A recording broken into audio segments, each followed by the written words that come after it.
Oh, it's a game that I need to play sometime. Because I've never done a full playthrough of that. I've only played it casually, and I've only played it... I think the most I've ever played it was for a Nintendo World Championships NES edition. But after that, like, nothing. But welcome on in, everyone, to the stream. Hey, Ross and Wordman over on YouTube. And I need to switch that song because I'll get in trouble on YouTube for Kingdom Hearts game song. There we go. Get some Mario in there. Now I need to quickly boot up the Xbox because apparently Marvel Rivals has officially launched now. I was trying to get it pre-installed for tomorrow because I'm going to be playing it tomorrow on my off time.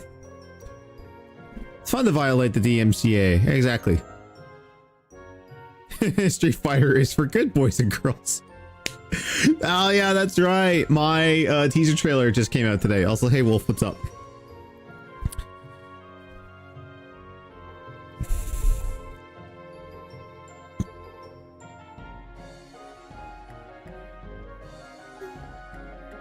Oh great, wait, but what am I doing?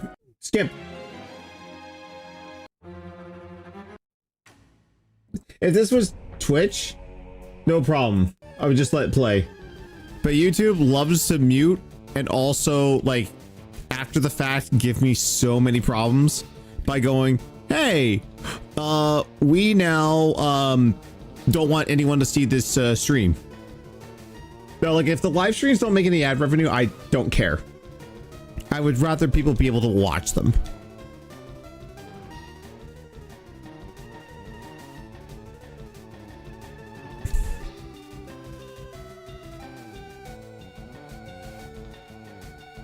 Okay, there we go. Now I can pre-install it.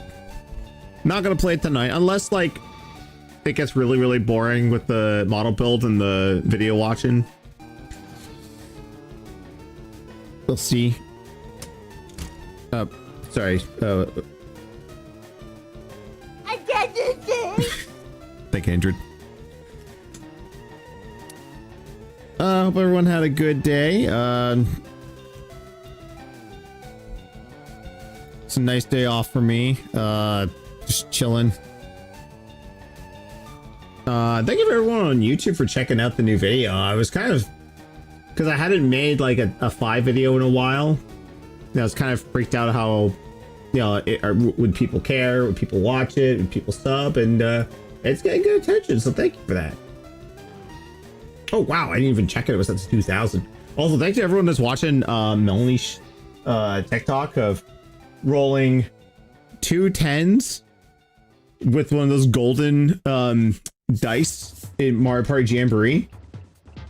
So she not only did she end up getting 10 coins for that because she rolled doubles, but she got 20 coins because it was the golden one, and got her just to the star and gave her enough money to get the star. I think the next one she's gonna post up is when she at first, like, I didn't understand the tactic of calling Boo, but then she was like, no, if I call Boo, I'm gonna steal some stars, Or sorry, I'm gonna steal some money. And then she was like a space away from Boo, like another Boo. So it's like, use the Boo bell to call Boo, steal coins, get to Boo again, have enough to steal a star. That was like top tier play. I loved it. More Mario RPG? Oh yeah. There's an account on TikTok that sometimes pops up for me where it's a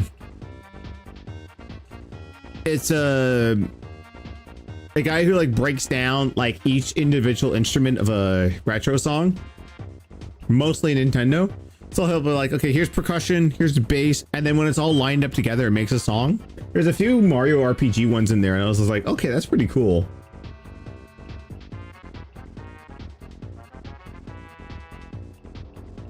Yeah. Yeah, so just looking like the vloggy stuff is not doing very good. So yeah, we'll hold off on those. I was thinking of doing one this weekend because it's the collection day. Or it's a collection weekend. So was thinking of we'll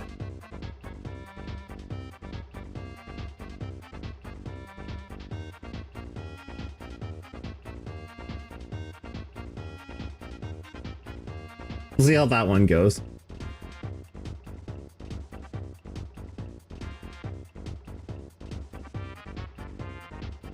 And I think if I find any, like, even if there are Kingdom figures, I think I'm not gonna waste time and actually pull the trigger on getting, because there was guys selling 2-pack who's like, oh, I don't know if it has this and this, and it was like a Cheetor and something else. I can't remember what.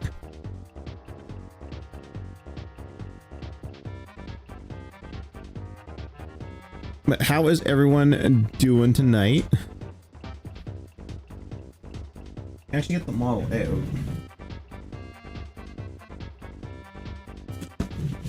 Yeah, gonna crack that bad boy open again tonight. Where we last left off, we'd got his legs done. And I want to say that we were watching Screw Attack Top 10s. Now, we were discussing what to put on. Like, I don't think we had finished the top 10s. I think we were done with the Craig top 10s. Or we were done with the curated list of whoever had the Screw Attack top 10s at that time. So it was getting close. It was right around the whole full screen acquisition time.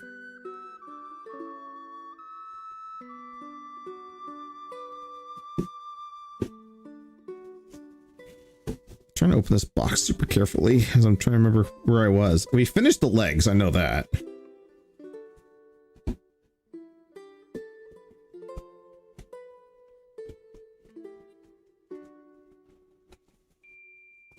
That sucks. There's like a new model that's on that I had favorited like 5 or 6 years ago.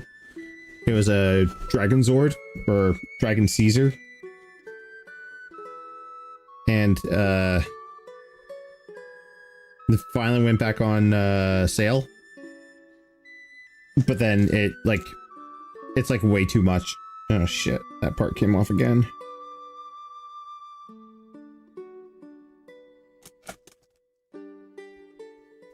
Not having the best of luck with this kit.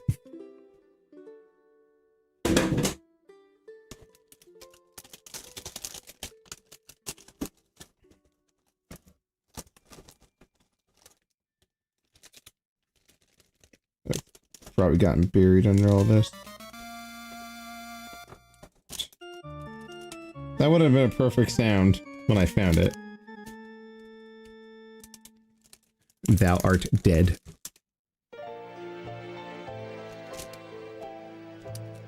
Oh yeah, the little lullaby when the fairy sits on you. Don't really care for that song though. There we go, more Mario RPG.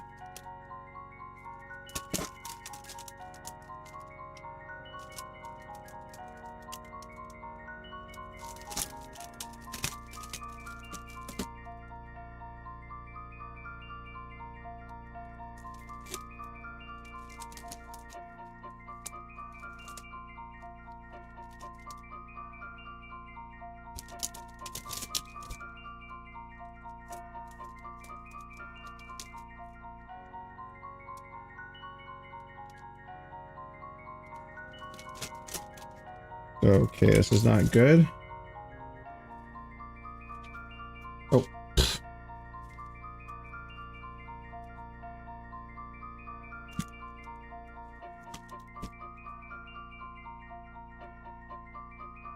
Okay, let me set everything up there. Hey, Donut. Still better than I Am the Wind? Yeah, I would say so. I Am the Wind was just... Hey, I'm going to try my best to be Celine Dion. No?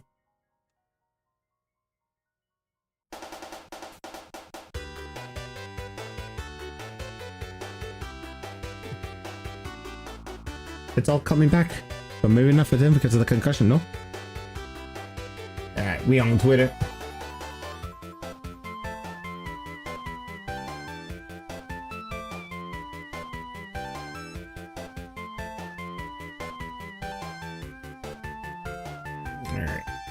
Alright. What are they still doing? Oh, they're still doing like get to the edge there.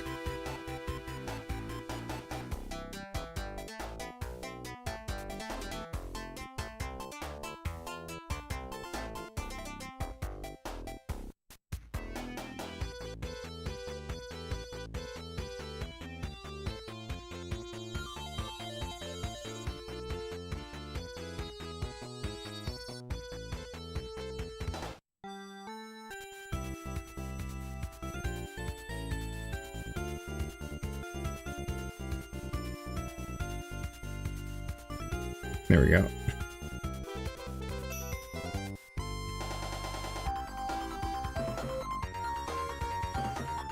There you all are.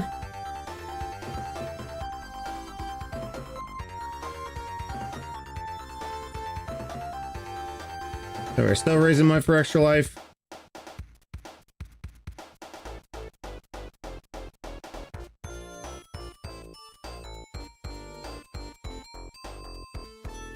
So I've gotten all the second games you want before they get delisted? Yes, I did. Which kind of sucks. I didn't know that some of them have already been delisted. Like Space Channel 5? That's no longer on Xbox Live.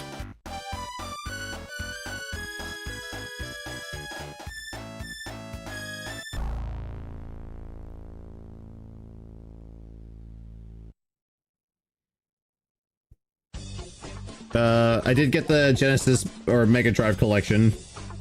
Whatever they want to call it that Sunday.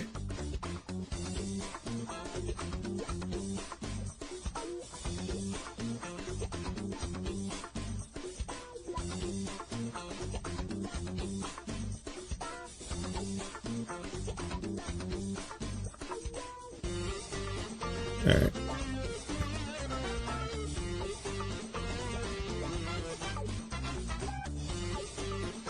I don't have the other webcam on here? That's weird.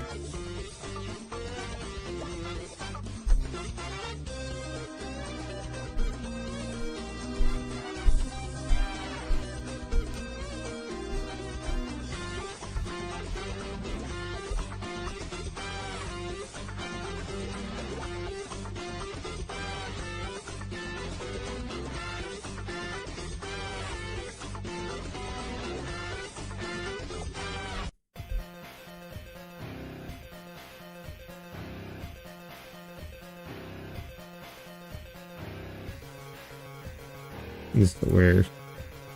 Oh, there we go. Okay.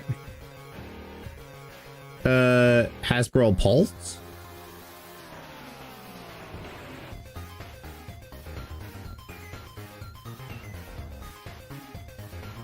Oh.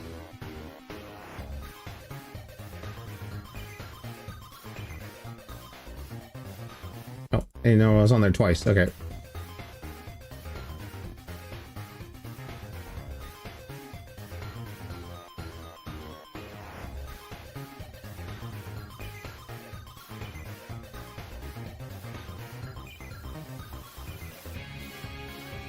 Oh, you're looking at the... Yeah, that's, they are... Oh, what an episode to be streaming right now. They're streaming, all of season 3 and 4 of, Transformers G1. And, like, they're streaming the second death of Optimus Prime.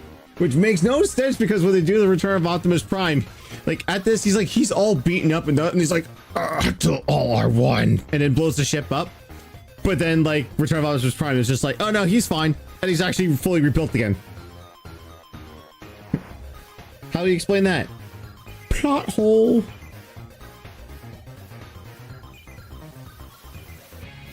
Oh shit. Why won't this stay on?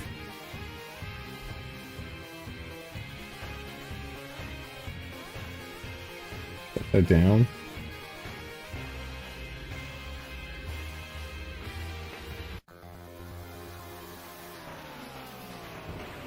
And if I let some pressure off there.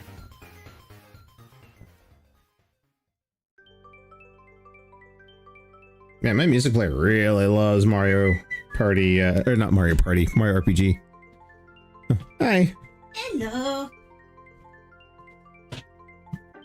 Oh, careful. People's all muck here. Yeah, try not to make a, how's it going? That's good. I was just, just kind of get my bearings here, trying to remember what was what and try and make sure that there's what? You remember right in the Superman and Lois finale, right? Yeah. Same dog from Smallville. Apparently the dog was That dog is still alive? Yes! Same exact dog. It's 15! Oh, okay. It's been 15 years between the two, so it's about 20 or something like. Was that the big cameo that they were touting? That's one of them. The other one was like the actress who played Lois. That was her like husband, right? One of the older the boys was her husband, real life husband. Okay. Interesting. That was one of the Oh god. Apparently there was also a oh god. There has to be somebody who's pretty much picked out everything from that final episode soon. Eventually, but yeah. I'm trying to see if I marked where I was at next time. The best place to place my cold hands right on your damn back. Never fails. Always works. Why? At least I don't do my feet on your back. Yeah. That's just fucking cruel.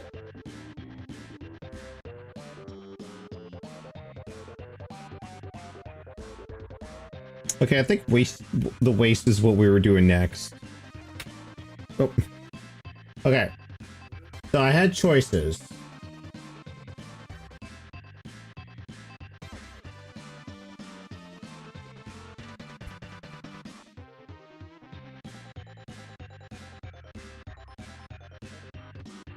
Oh yeah, I do have to skim through his stream later on because he did get the stream deck working. And I don't know if he's gonna have the... He said he put in old sound boxes. But he played a bunch of the other ones, so technically, we did not hear... He talked about his day off, but we did not hear Phil's day off. Oh god, give me sounds. Aw, Melody, are you subscribing? 63 months. Love Yahan. Thank you, honey. Relic Raider, resubscribing on Twitch tier 1 for 63 months. Yeah, so he did not play his day off sound, even though he was talking about his day off, but... So that does not count towards 5 gifted subs. I have to hear that. Now, I've given an ultimatum. Well, not like he ever watches my shit anyway, it doesn't matter. But he has a week to play that sound. If the sound is played within a week, then 5 gifted subs. Or memberships to YouTube, whichever. But yeah. We're thinking June the King. The actual the actual dock to get people properly up. There's another video I had with Ex Mortis. He made a down the like an iceberg video because there was an iceberg made about him. Kind of going over finer details, but yeah, we've got options. In the meantime, I'm going to look for this piece here, but is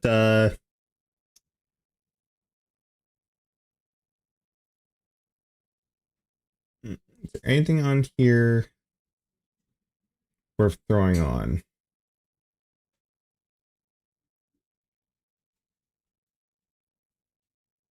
I don't have a whole lot in my sub feed right now, unfortunately.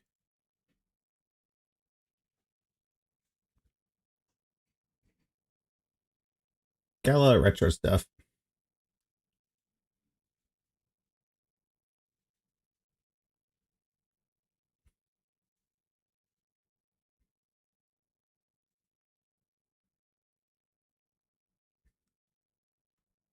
I've been watching a lot of like Scout the Was out of context stuff. Gotta get with streams going. Oh, thank you.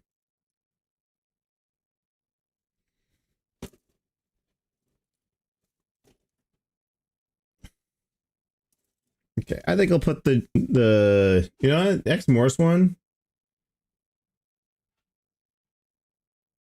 Hang on. Make sure I don't outs anything. I'm like, is it on favorites or?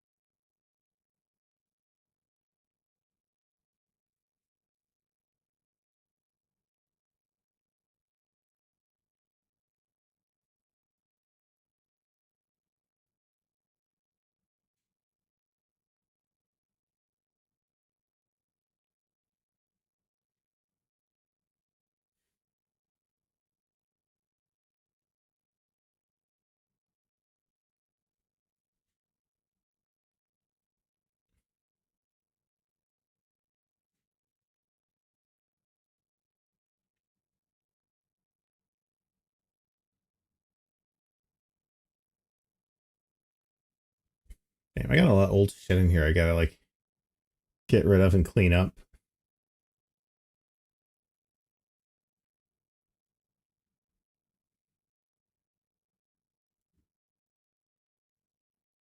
Okay, let's do the Tune the King. I'm gonna go to his site because I'm like midway through his original upload, but we're gonna give the other one some love because he still has it up. It's unlisted because of like 5 seconds of WWE footage.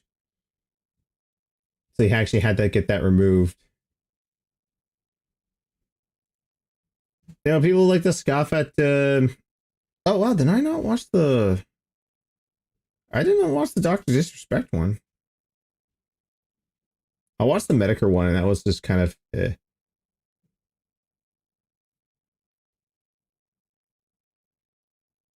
He did make one called It Collapsed Why Rooster Teeth Died.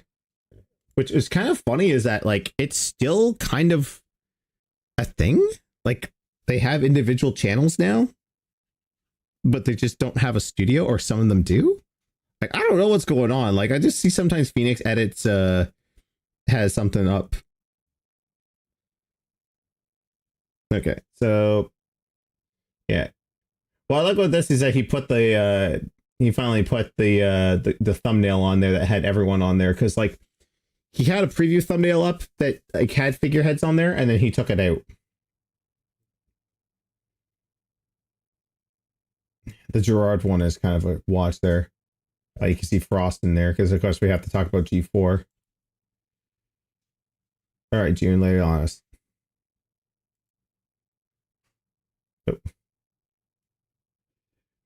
Of course, we have to start off with the footage of him getting his food and looking disheveled.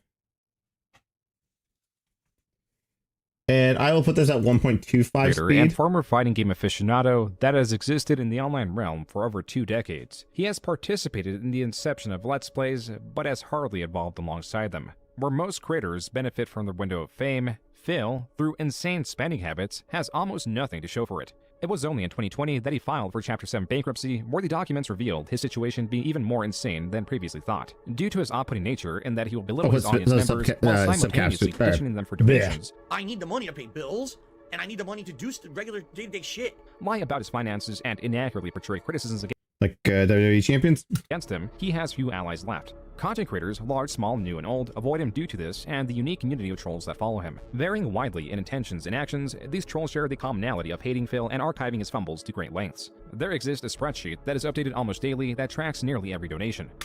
We have to... before I even continue on with this there,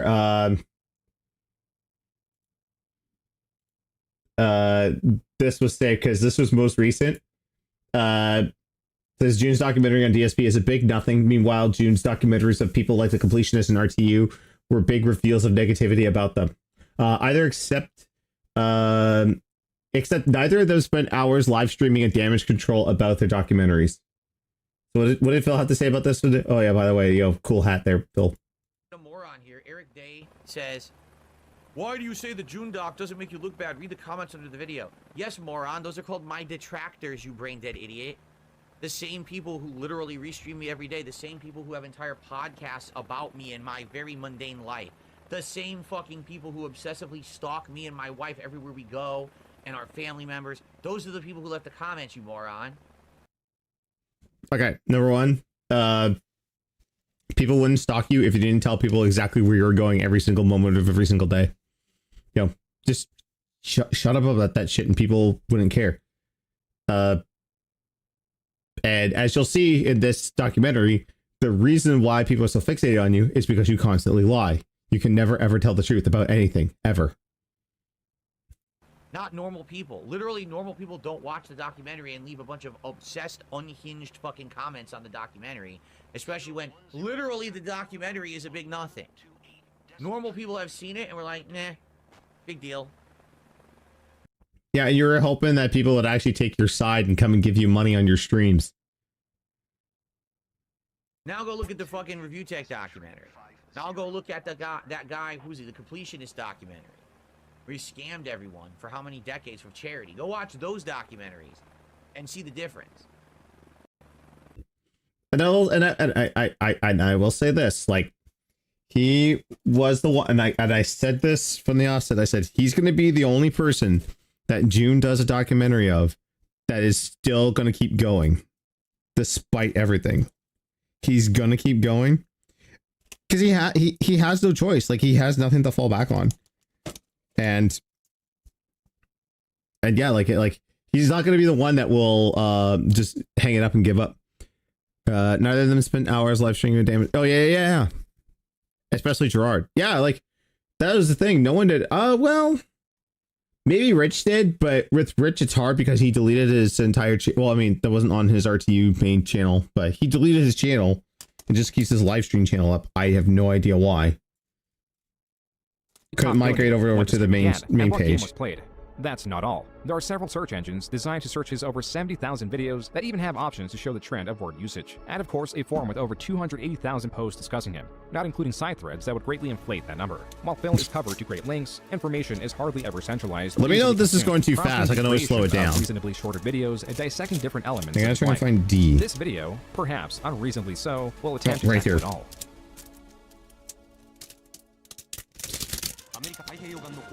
I love how everyone uses that same picture. To the U.S. population at large, November 8th, 1998 was a normal day. For the 20-year-old Alex Vaya, the American fighting game champion, it was anything but. For the first time ever, the fledgling American fighting game scene was going head-to-head with the somewhat matured Japanese scene that had more financial backing, production and the coverage, and tempering. This is what I love about this documentary, which a whole lot of people don't do when they talk about Philip, is that they go into like his early days and his history with the FGC. Because it's very, very important. It's not just the whole like him starting off making content and all this stuff, and you know, the lying and the cheating and everything. You know, this is important too, because like this is where like he started making a name for himself is in the FGC. Via's opposition was the 16-year-old Daigo, who had flown out from Japan to make history. The game, Street Fighter III Alpha, was the medium. This could go any way, though the Japanese had the perceived advantage. That's why Via's victory in the first match intensified the competition. As the match rules were best 2 out of 3, Via had to win one more match to be crowned world champion, and so Via continued his aggressive strategy and tried to put pressure on Daigo. Daigo, however, began adapting and started finding openings, anticipating Via's attacks. Adaptation was never as important as it was here in the finals. Both sides were exposed to strategies they have never been exposed to within their local competitive scenes. With the advantage on Daigo's court, he won the second match. At this point, the outcome was hardly predictable, as both sides were solidifying their strategies.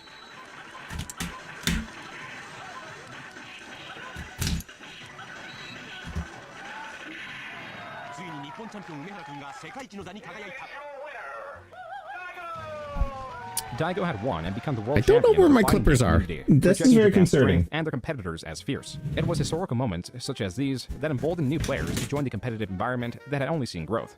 Realistically, the only way one could compete is to join their local arcade scene, if they offered a competitive environment at all. While online play was non-existent, the internet did tend to the community by allowing a quick, cheap, accessible way to promote local or grand-scale events. One of these involved an 18-year-old Phil Burnell. Initially entering the online space with the alias Wo Moses, he adapted other, short-lived nicknames such as Phil, Throw Like Hell Burnell, labeled as such for his strategy of using the throw move in Marvel vs. Capcom competitions that was viewed as unbalanced. Quote, everybody said that my victory was so quote-unquote cheap, and that I had no skill, unquote. Regardless, Phil was performing well in his local gaming scene in Bridgeport, Connecticut. The next natural step was to attend ECC, or East Coast Championships, that hosted various fighting game competitions. Add to that, he said he would attempt to go.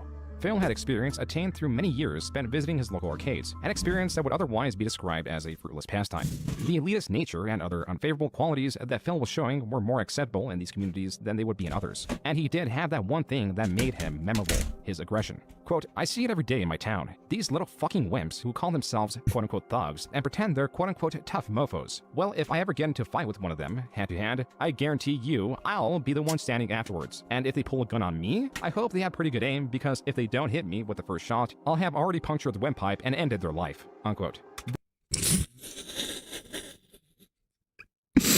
Oh, internet tough guy Phil Burnell. You better hit me with the first shot, else I'm coming after you. Ugh. But then you walk up to him and he goes like, oh, don't hit me, I'm an alcoholic. He pushed out on every single fight he was ever in. As you'll see, because I'm pretty sure he's got the Jaha stuff in here. This was in response to the general aggression Phil received when utilizing his infamous throw tactics. While Phil's response teeters from excessive to entirely unrealistic, it does expose the way he viewed himself as a macho, hardened, threatening individual. And that's why he chose his new name, Dark Side, which was directly influenced by the song Dark Side from the band Crazy Town. The reason for the Y in his name in place of the I is to avoid readers thinking that his name was anyway attached to the Star Wars universe, as that would be too nerdy. Phil provides other reasons for his demeanor, such as wanting to act as a heel in this developing space.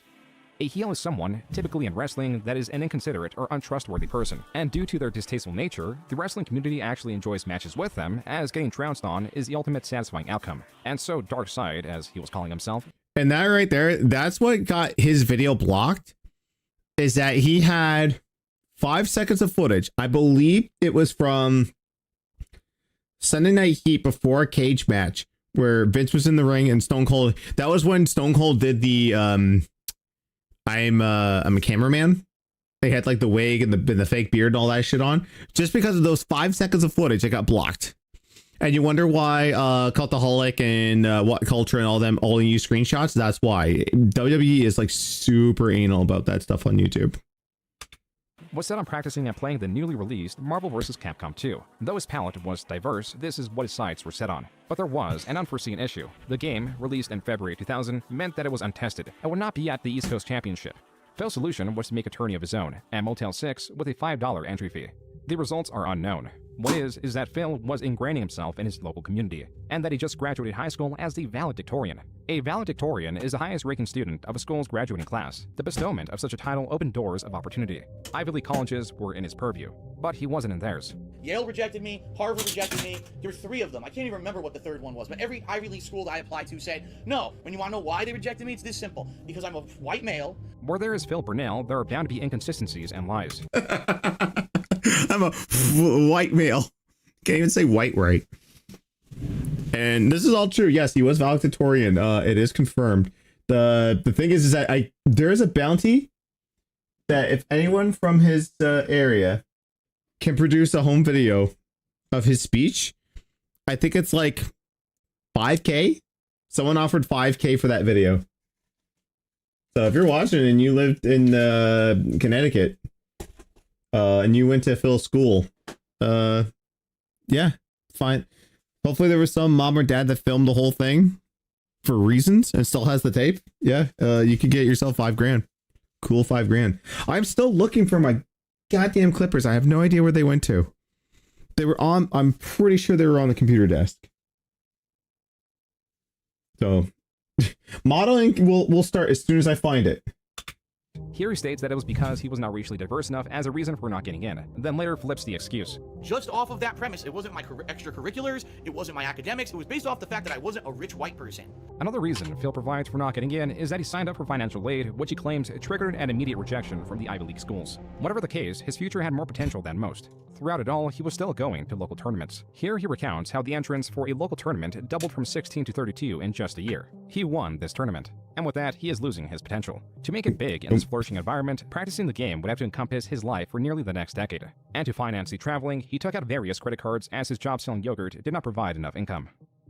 Well, you go to Evo 2K4, the fighting game championship. 700 players from all over the world, Japan, Europe, North America, South America, all over, right? Evo moment, There's 37. insane competition in the fighting game community. So I have an Especially X-Acto Japan knife? nowadays. I do. It's like a, you know, who cares about the flash? You can leave the flash there. Make sure the gameplay's solid. No more stupid. But I gotta be careful with it though.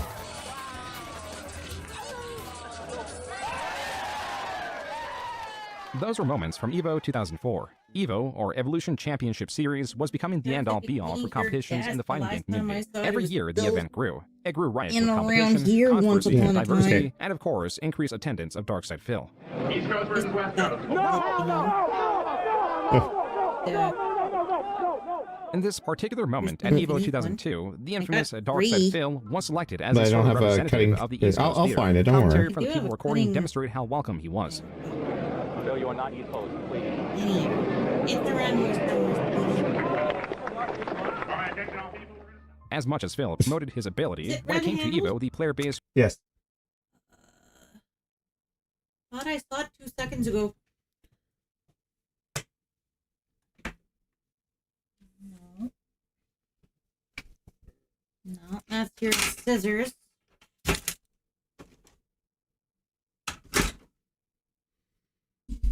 Hang on. Might be underneath your little journal. No, that's your other thing. I'll check over here. No, no.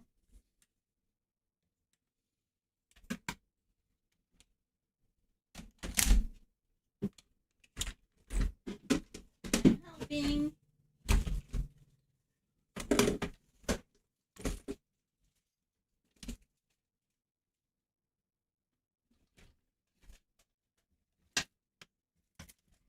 Sorry, concentration halt, guys. I was just trying to find it.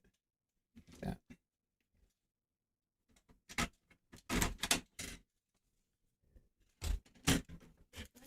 Anything but. All right, about to see a lot more of The Office here in just a sec.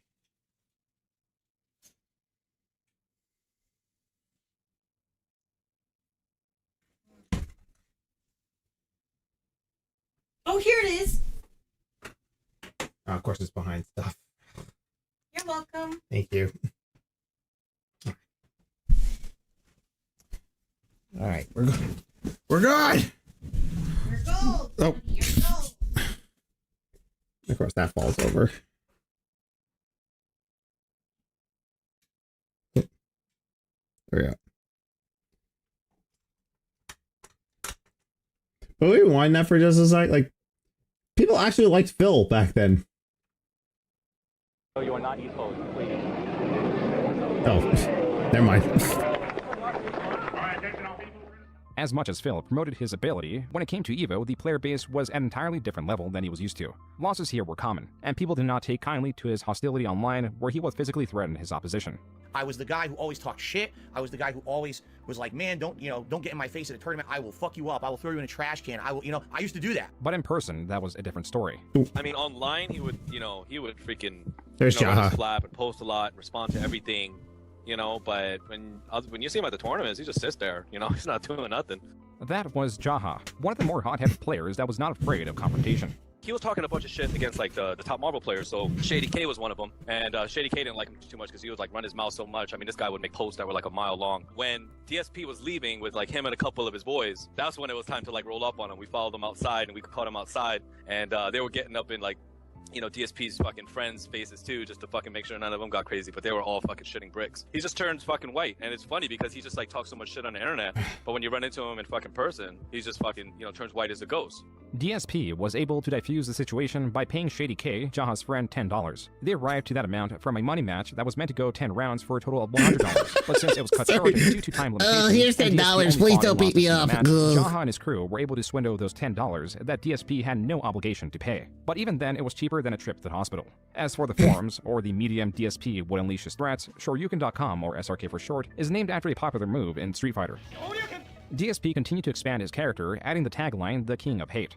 And the whole idea behind the King of Hate moniker was everyone hates me because I talk so much shit online, but no one can do anything about it because in person, I could hold up my end of the shit talking and win. I understand that you got something you want to say about the DSP. Nah, I don't got nothing to say about that little retard. Down syndrome, fuck that guy. Oh, yeah? Now, in 2003, Okay, Phil's infamy grew to new heights after he was banned from the SRK forums. Even the smaller competitions he did win would not be received with commemoration, but ire. In addition to the displeasures at his victory was what appears to be Phil advertising his website known as tophaters.com. Further investigation reveals that this website of Phil's creation was a response to topplayers.com, a West Coast-centered Street Fighter website. Looking further into it, this is not just a response to top players, but Phil's lashing out at his infamy.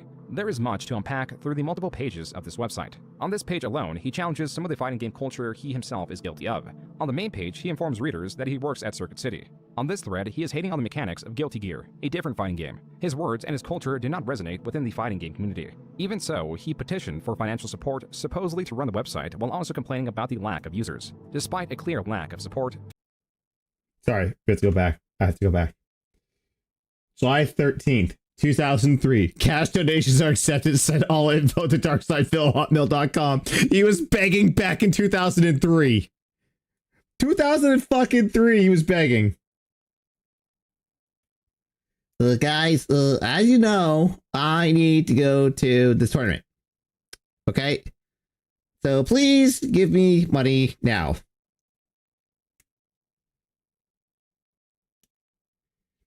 I was thinking of adding Pixar Animation's Money Money Yeah Yeah song to whenever people donate to Extra Life, which by the way, guys, we are raising money for Extra Life. Supposedly to run the website, while also complaining about the lack of users. Despite a clear lack of support, Phil went onward with a new project known as Impact. As tophaters.com was Phil's answers to topplayers.com, Impact was Phil's answer to EVO. And even though Phil continued to attend, he sought to make his own large-scale event. Quote, it's obvious that Impact is going to compete heavily with EVO, unquote. On these threads, created by Phil to promote Impact that included fundraising, brainstorming ideas, and other items meant to trigger discussion, on average would have at most a single other response. That was also the only respondent to the majority of Phil's posts. Even threads discussing how much Phil sucked garnered more attention on his website than Impact. Tophaters.com was a failed project. DSP now espoused to this negativity will not use his character to his benefit. Instead, he used it to attack beloved franchises like Counter-Strike and Warcraft 3. Even then, that was only a distraction from his assaults at fighting game culture. Here, he lambasted what was known in the fighting game community as combo videos. In the early days of the fighting game community, CDs were exchanged in person. These carried videos of various combos or tactics one could utilize, yet the existence of them were also controversial as groups could gatekeep the data. Now, with the internet in play and data shared at a faster pace, tactics and their discovery were virtually immediately adapted and the meta was becoming solidified. Even still, the combo video situation is more complex than just defining metas, as DSP points out. Quote, in some cases, the combo videos are single character only or console only, unquote. The last bit is of utter importance. Now, mid-2004, arcades have marked losing their purpose valedictorian and panhandling. Yeah, pretty much. Switch of competitions, prioritizing consoles could increase accessibility for players and allow for significantly cheaper and easier to manage components as consoles. Okay, while we're on this here, I would like to point out now and forever, when people back in the day asked for G4 to come back, this logo is what we wanted. G4 Tech TV. Before they got all the tech out of it and made Attack of the Show.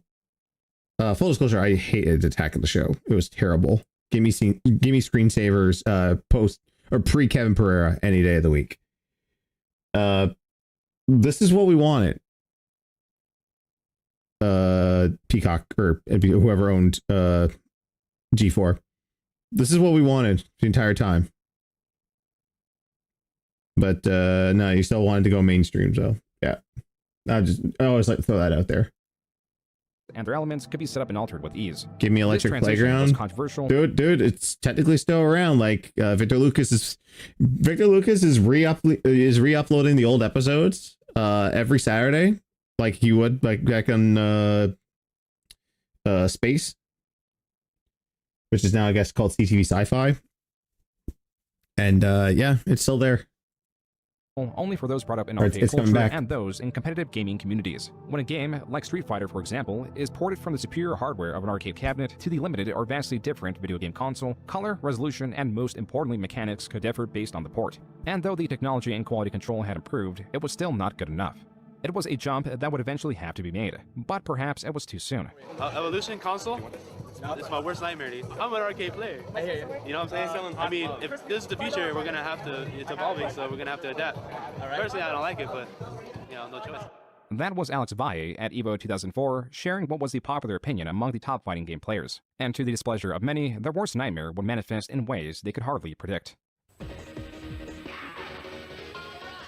It's so crazy though that what happened at EVO this year, where you had Third Strike on the main stage at a major tournament, but they were using real hardware. So they weren't using any ports. There was no Dreamcast port. There was no or the ports were there. There was no Anniversary Edition port. They weren't using Third Strike Online Edition. They weren't using 30th Anniversary Edition.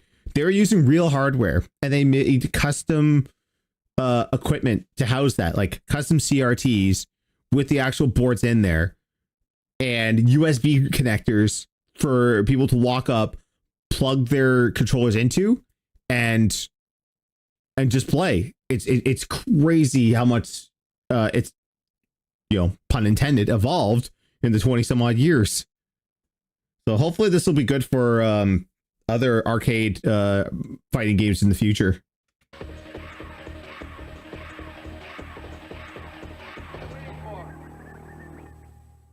EVO 2005 would live in infamy for its decision to use the PlayStation port of Street Fighter II Turbo and the outcome of the matches. Both would receive protest in one way or another. In 2005, I think it was, the three of you were absent from ST's top 8. What happened that year? When you play Bison and you hit a Fierce Flame and it only goes like 20% of the screen, you got a problem with the game. And you got some idiot named DSP who's a total piece of shit, by the way. I like to get that on YouTube. But this guy thought he was hot shit because he beat me and Choi in a game that was like, it's like fucking Neo Geo conversion of Street Fighter or some crap, dude. First of all, I have to bring this up. Alex Valle did not enter this tournament. He claimed he was busy and he couldn't show up. Bullshit. He was like, oh, I'm protesting EVO because they're not holding Arcade Super Turbo. I don't want to enter or whatever, right? Yet he was still there, but he didn't enter. He did not enter the tournament. I'm going to name some names now, people who I played and beat that day in Super Turbo for the PS1 that you might be like, what the fuck? Jason Wilson, Mike Watson. Pretty sure I played John Choi and I beat him too. DSP at EVO 2005 surged in the ranks for Street Fighter II Turbo, a feat that was achieved through a superior knowledge of the game. During that period of time, I learned some major differences about the game, including the fact that some characters were different sizes. They weren't as tall or short as they were supposed to be, and they had different hitboxes. I found out certain characters did different stun amounts than they did in Arcade Super Turbo. I found out that one of my characters, Vega, was incredibly easy to do these complex combos with, which actually was harder to do in the arcade version of the game. The beauty of Phil's achievement, and now beating all of his American opponents in EVO 2005, is that he totes his knowledge as a fair advantage. But when he goes up against the Japanese players who also dedicated themselves to the port without protest, he changes his tone. So now I was in the position, boom, if I win like 1 to 2 more matches, I could win the whole event. And then my final match in the tournament was against Tokido, who picked a mirror. We did a mirror match of Vega. And he knew a few things about Vega that I didn't about the mirror match. And just because he knew those few things, he got the jump on me. And I remember distinctly making 1 to 2 major blunders that people were like, why did he do that? I don't know. You know, I was on the stage, I was playing in front of 1,000 or 2 people, and I was, you know, I fucked up, I admit. He beat me. And so what ended up happening, I got 4th place. The top 3 places were all Japanese players. DSP had ranked 4 at EVO 2005 for Street Fighter II Turbo, and used these statistics to state that he was a top American player. The more he would promote this, the more he'll be scrutinized for the details around his victory. What's more, the details about his life outside of the fighting game community Workplace doesn't get you anything, I'm sorry. I had to leave that other job, and as I told you, to go to EVO 2005, I had racked up my credit card bills like sky high. I owed a ton of credit card debt. With more debt accrued, Phil moved back in with his parents and was working a job at Best Buy. Here, he was living off the high of his new title. Perhaps unrecognized and unvaluable to the population at large, that was not the case for his local competitive environment that were in awe of. Can you imagine if he did that at this Best Buy? It's like, excuse me, where can I find some SD cards? Don't you know who I am? I'm the 4th. I've got 4th place at Evo. Sir, I'm just looking for the SD cards. Excuse me. Kind of a big deal here. Where's your manager? Like, nobody cares. Of Phil's achievement. One day, my friend Tony, who mostly we were known for playing Marvel vs. Capcom 2 and Capcom vs. SNK 2 together, said, hey, I got a couple buddies who actually like Super Turbo, and obviously that's the game you're really good at. You want to go play with them? And it's the first time I ever met Johnny. Oh. So probably between like 2005, 2006, I would guess. When I first He's met him, running down the I was clock in like, 30th anniversary during this, because I was like, I'm hearing the Street John Fighter Rambo, music. What is this coincidentally from? sharing the name of the action movie character, was becoming DSP's best friend. They shared an expansive list of Oh, no, friends that's as DSP June. continued to be revered in his local competitive environment. He was even allowed back on SRK and was helping run regional competitions. As now patterned, his investments into the fighting game community continued to hurt his finances. He was even fired from his job at Best Buy for using an employee discount to purchase equipment that would be used at East Coast Championships 2006. Now on unemployment, DSP's financial decisions became ever more reckless. Oh yeah, so June just kind of went over this. So like Phil would abuse his position. I don't know how you would do that. Like how would you abuse like because he was buying consoles with his employee discount. Like how would you abuse that? I can't remember the full details, but apparently he abused it so much that you know, they let him go for that. Cause he was buying like 4 or 5 PlayStation 2s at a time. But for me, like, I mean, if that's in their policy, man, then yeah, sure. But I mean, it's Phil, so we'll give him the benefit of the doubt. For 2006 and 2007, I started traveling the country, playing in all what was considered qualifying tournaments for EVO, which was the big national finale. Think like there's qualifying games in any sport, and then there's the big finals, right? As I started attending all these qualifier tournaments, I was winning them. This is true, and this is footage of his victory at EVO East 2006.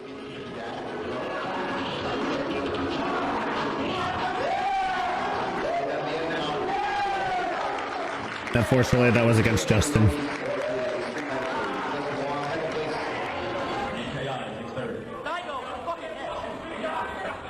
As neat as these victories were, traveling across the country when he already secured a high position in EVO meant that he was effectively wasting his money, as having more than one seat was pointless. Wow, Phil is now seeded to be in the finals at EVO like 7 times. We need to actually take people who he beat and put them into the spots, because we can't have a whole bracket that's just Phil playing. This is gonna be his like, oh, they totally were against me. Like they put those people in there to fuck with me. These victories inflated his ego beyond measure and created an even more aggressive Phil. First of all, you are fucking hypocrite. So you have no problem. You have no problem talking about my shit. I'm gonna whoop your fucking ass. Oh, really? You gonna whoop my fucking ass? Oh, I want to see that shit. DSP continued to seek out physical altercation, and in most cases... So, you guys ever find Alphaisms, like this old radio show that was happening? Like, every time Phil was on, he was always pissed drunk and would always start shit. And for this guy, like, it got so bad that the guy, like, doxed himself, and he's just like, yo, come find me at blank, blank, blank, and, like, set his address live on the air. I mean, like... And then, like, he would just... But Phil would hang up because he hates being confronted. He's the type that, like, says an insult and leaves. But then he thinks of another insult, comes back on the call. Oh yeah, another thing. Go fuck your mother. Yeah, seriously. Fuck you and your mother. Like some of that shit, if you find those, like, I think they've all been taken down, unfortunately. There's a few that are out there, but yeah, that's... They're funny. They're funny lessons. He miscalculated and threatened someone who could reciprocate threats, reinforced by real experience. Viscount, a veteran of the fighting game community, was lambasted by the Viscount. Quote, so first, Phil was like, okay, well, you have to sign some document because if I kill you, I don't want to be responsible. And I was like, whatever. Then there was an actual serious negotiation over who the ref was going to be. And I think we settled on Walter from Connecticut, but I don't remember this part either. Then there was an honest-to-God negotiation over weight and that we were going to have to weigh in and everything. Again, I'm not making any of this up. As dumb as this sounds, this absolutely happened. So one day Phil IMs me on AIM and tries to back out. He was like, hey, so how about this? How about we pretend like we're going to fight, and then when a whole crowd is around us, we both do DX crotch chops to the crowd. That'll be such a goof. This really happened, and I'm just like, are you fucking kidding me? I honestly couldn't believe he was pulling this, and I was still mad about the whole thing and actually wanted to fight him. From that point on, there never really was any problem between him and I, unquote. When it came to real I really wish that did happen, but he just said fuck it, like, no, I'm going to fight you no matter what. I don't care if we have a weigh-in and waivers, like, I'm going to fight you. Like that episode of South Park where Wendy was still like threatening to kill Cartman. Like, tomorrow you die, tomorrow you fucking die. He's like, uh-oh, I'm kind of fucked here. What do I do? That's such a great episode. Fights, backing out was typical of Phil. But when it came to Street Fighter, he was more confident than he'd ever been. All right, we got the man of all hate, the one and only DSP. I call him Phil, because Phil's cool. Phil's not cool. I don't know who you are in Vera, but Phil's not cool. Look at this t-shirt design. Like, it looks like he like printed the whole thing off. It's like, all right, I gotta have it. It's gonna be on a black t-shirt. Oh, I better put it in black. I don't gotta make it transparent because that'll look stupid. Look, you see the square outlines. Anyhow, Phil, how you feel about SC? I mean, for years, these same guys are on top. And yes, I'm talking about John Choi. I'm talking about Alex Valle. Playing SD, saying, okay, they're good. But to disrespect the people that got top 8 at Evolution, to make excuses because it's on console, it's ridiculous. There you go. You heard it from DSP. Straight from DSP. DSP, thank you. Check out the shirt. Hate this, bitch. Hate that. Could Phil really back up these claims, or on the other side, could Valle beat Phil? Alex Valle, this guy right here, living legend, Street Fighter scene. First and foremost, you know I gotta ask you. The FC beef with DSP. I don't even consider it a beef. It's like another scrub, another day. As chance would have it, they actually did compete at EVO 2006. First match finally. Oh, on stage, Phil versus Alex Valle. I'm like, oh great. It was a decent match. I lost. And I was like, motherfucker, you know, all this practice. I waited all day. Basically, mind fucked me waiting all day to play my match. I finally play Alex Valle and I lose. Phil, now in the loser's bracket, still had a chance to redeem himself. And after working his way through the loser's bracket, he had his final match of the day. My final match is against, guess who? Tokido. Now this is the guy who beat me in 2005 on stage, mirror match with Vega. The results of Tokido and DSP's first two matches played out exactly like they did in EVO 2005. Both players won a single match, and it came down to the last match where the results were also mirrored. And he won. He knocked me down, and I fucking lost. And I was like, I wanted to rip my fucking shirt off like Hulk Hogan and be like, fuck this shit. DSP did not even place in the top 8. He was now the former top American player, but if anything, he was still persistent. In 2007, he went at it again, also winning EVO East.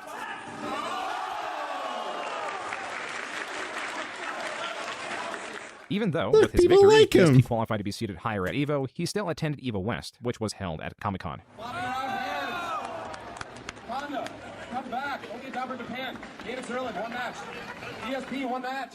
There was an EVO West in San Diego, and fucking DSP was fucking talking shit about Mike Watson, and that's my road dog. When we fucking ran him down in EVO West, you know, we didn't even fucking wait to get outside. Watson just fucking went up to him in the fucking in the arcade hall and just told him, dude, why the fuck you talking shit, this and that, blah, blah, blah. And he just didn't even want to face this. Like, he just kept on, like, cowering away and looking away and just being fucking quiet, this and that, and just fucking scared shitless, and we're fucking following him around, dude. Like, what the fuck's your problem? And, you know, Watson is a forgiving. Word in the Twitch chat. I guess we could compare Phil to Hogan, considering neither will do the job. I think someone asked Brian Zane on a live stream once. He said, who's a bigger liar, Darkside Phil or Paul Heyman? And he's just like, oh god, like, I don't know who this Darkside Phil guy is, but giving guy. So he just fucking pretty much got to the point where he made him apologize. I said, you got to do what you got to do. If you feel like if you're going to make you feel better to hit me, then go ahead. I guess I deserve it. And he's like, well, I don't understand then. Why did you say those things? And I was like, dude, I'm an alcoholic. I admitted it to him right there. I was like, I'm an alcoholic. I drink too much all the time, and I just can't control myself when I do it. And you know, at that point, I actually started crying because I felt so bad about everything that I had done and how. Please don't hit me. I'm an alcoholic. Shut up. Oh my god, that's so fucking pathetic. That's shit you would do in high school or middle school if you're getting beat up by a bully. If you couldn't fight back or refuse to fight back, then you would just sit there and cry. Oh my god. There's one way no one respects him. Stupid I was as a person. Rumor of what took place at this event would spread within the fighting game community. Do you guys remember the whole thing with DSP and like with the West Coast hey, people? Justin. He was like really scared because he was about to get beat up. I heard he was like crying and everything, so that was pretty funny. Oh Jesus, that went flying. DSP had fulfilled his role as a heel by losing to players who were far more popular than he was. He again, for Evil Actual, did not even place in the top 8. Even if he won such events, the prize money would do little to counter the credit card debt that he had accrued. His new job was not doing much to help him either. Then I ended up finally getting a job after the Best Buy debacle at a place called Helicopter Support Incorporated. This was also in Bridgeport, Connecticut. Actually, I take that back. I think Helicopter Support was just over the Trumbull line. This is a strange leap from working at Best Buy to working as medium in helicopter parts selection. His degree that he had recently gotten was supposedly in business, so DSP's work experience nor his educational background was related to his current position. The only thing that was his father, who had been working at the company, and it is understood that DSP secured his position. Big ups, Dave Brunel. There was an additional development that DSP would long cling to. He was now starting a perilous path, ones that machinations would be far more complex than he could ever predict or even understand. Yet he stood directly in the center to witness it all. So basically, I was very nervous. We went to this Chinese restaurant, and I swear to you, the first fortune that I got, well, my fortune I got that they said, financial hardship in your life is coming to an end. By the way, when I do video gameplay, I use a digital camera. So what, you're not going to edit this video? Just going to post them as is with a 10-minute mark? Why would I edit? For 2 days, actually, off of work, just to play Batman Arkham Why would I edit? I knew it was going to be great, and you know what? I don't regret it at all. Even though I'm the fucking Batman! Oh! The Dark Side Phil YouTube channel was created on March 3rd, 2007, but was not utilized until 2008. Phil began by recording some of the fighting game events he would enter. The earliest available video is Midwest Moment for Day 1 setup. The next one is Moment 7, then 13, then 19. Though all these videos range from 13 seconds to 2 minutes and 16 seconds, the jumping of the numerical order means that several videos were deleted and various pre-existing videos are lost. This motherfucker couldn't just throw them into Windows Movie Maker and just... Is he Philip Brunel or did he change his name to Jack Daniels? Hell, for what he was slamming into his body, he probably should call himself Jack Daniels. Now, this is where a lot of people like to do a lot of parallels between him and Max. Because Pop, right? No, it's Pop is YouTube's final figure there. Because that's how they both started. Like, Max would he would just upload random fighting game footage. Which is funny because, like, from last year's Streamer Awards, if you listen to QT Cinderella's opening speech, it draws very, very close parallels to Phil. With, like, the gritty footage, camcorder footage of fighting games. But, like, Max knew almost quickly when he was starting to do this more professionally, yeah, I'm going to need a capture device. Phil, like, oh, why would I need that? My camera's good enough. This was not the only event he recorded in 2008, and alongside those videos, DSP began recording gameplay of various genres. The quality as such reflected the best his equipment would allow, as he positioned his camera initially on the floor and pointed it towards his television. DSP recorded Star Wars The Force Unleashed, at least I got all this fucking high-definition gear detail. Castle Crashers, It's a bunch of fucking horseshit, to be honest. and Mercenaries 2. Another Grand Theft Auto 4 rip-off mission. While the genres varied, the style of recording, the commentary, and the titling, and that he proclaimed the game sucked, Damn it. provided some theming in a space that lacked cohesion. YouTube, as it was looked at as a video repository, a place to consume viral videos. Series and the like were virtually non-existent. Keep dropping There was no everything. meta for videos, I record and my not much videos of with a my reason to use 3DS. them, considering that paycheck I mean, sometimes you gotta do what you gotta do. In such an uncompetitive and themeless space, Phil's videos excelled. He quickly found out that his gameplay videos did better than his recordings of fighting game events. Then found out that if he recorded proper sequences of walkthroughs, missions, and games, the chain of videos garnered even more views, as was demonstrated by his gameplay of Saints Row 2. These were uploaded out of sequence, as Phil relied on a unique method of recording. Instead of recording the entirety of his gameplay in one go, that would create a single video file to chop into several parts, Phil subverted the need to edit his videos down below the required 10-minute mark that YouTube had, by physically stopping the recording on his camera every couple minutes. Oh my god, this is bullshit. Ugh. Okay, Saints Row 2. Trying to kill the general again. This naturally created individual files that not only saved him time on the editing process, but the rendering as well. From here, he could upload the files directly. The only additional effort applied left was to name the videos. Though Phil, in late 2008, did commit himself to recording entire playthroughs of games full with his commentary, the sequence was still scrambled and parts were uploaded out of order. But by the time he began his Fallout 3 series, now adopting his role of what would be known as a Let's Player, he was finally correcting these errors and uploading a sequence. Then the issue was not the sequence, but how much he was uploading. If he did a 4-hour recording session, that amounted to 25 videos, and those 25 videos were uploaded from November 28th to November 29th. That was 25 uploads in just 2 days. Phil, with some fluctuation, was spamming his uploads. By December 19th, even with his job in mind, he was up to part 137 of the Fallout Let's Play series. That was only a fraction of his 749 videos. This means Phil, at 1,400 subscribers, averaged around 2 subscribers per video. The comments were quite vocal with their exhaustion of the spam. Quote, "Stop spamming videos, they are not that good." Unquote. Some comments seem to just target Phil as a person. Quote, "Fucking you. You are a stupid man. Suck my lick." Unquote. Phil's commentary was colorful and could prompt these responses. Oh, look. Blah, blah, blah. You cannot speak the English, you stupid.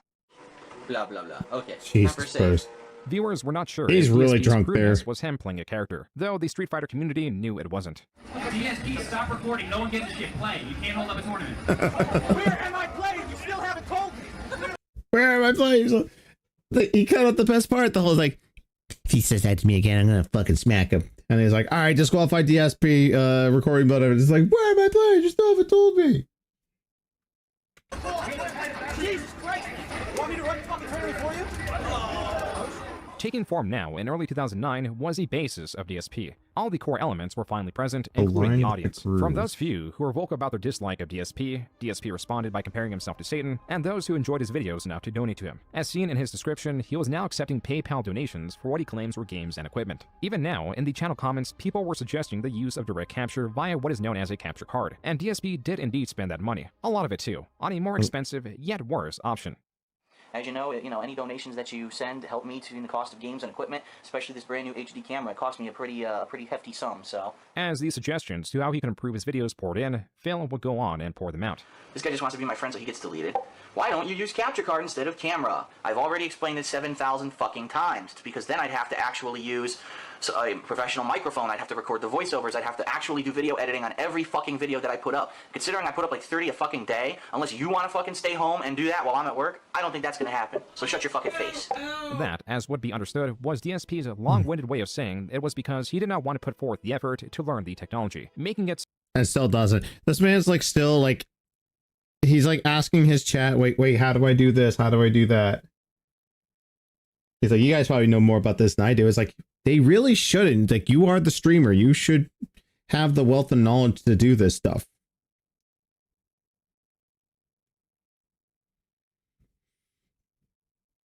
Yeah, like back then, like it would have made sense to like, and Melanie can attest to this too. Like about like when we were like doing Let's Plays, like Game Grump style Let's Plays, like it was so simple. Like, and I learned techniques from Achievement Hunter and from Game Grumps when they did their like, you know, their behind the scenes stuff.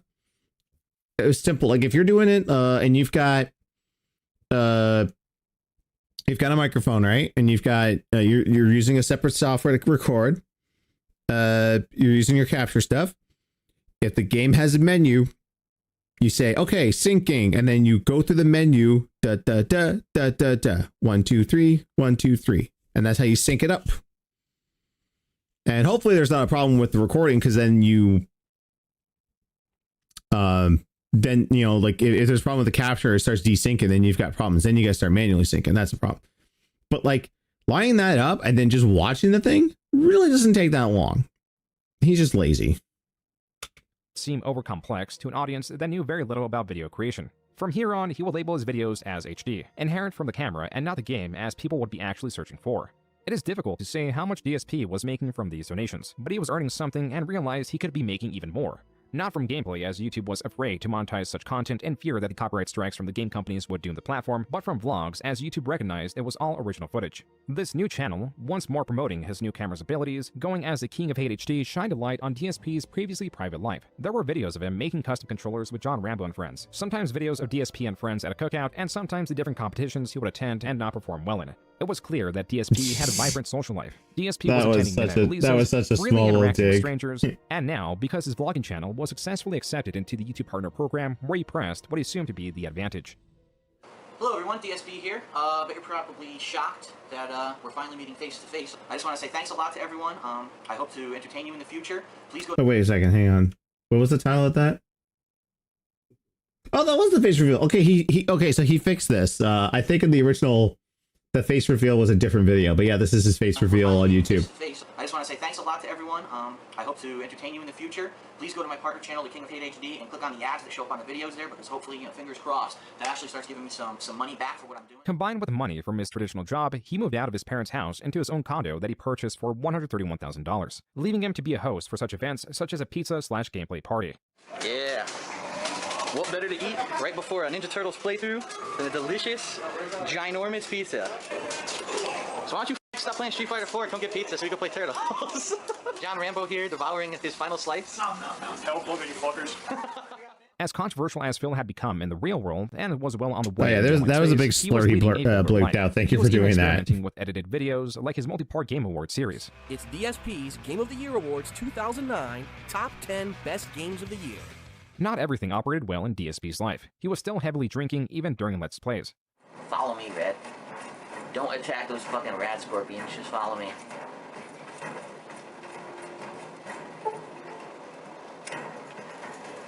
What? Red has died. She didn't get fucking hit. Now he's dead. What the fuck?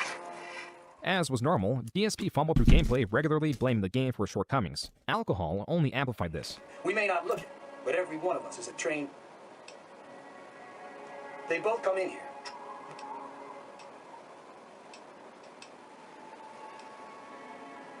Hey! Get out of here! What the fuck are you doing? A viewer may have missed it as Phil did it through his rapid selection of the dialogue for the sake of progression. Phil unwittingly chose the option to threaten the NPC. Why the fuck are they attacking me? I don't get it. Why are they attacking me? Oh my god, he's so... Even at 1.35 speed, he is so drunk. He's like, why are they attacking me? You fucking mashed the dialogue button. It's like we got that clip of me in Horizon Zero Dawn, where I just mashed square to get out of menus, and I ended up doing a roll off the cliff. I was like, okay, that's on me. That's my B.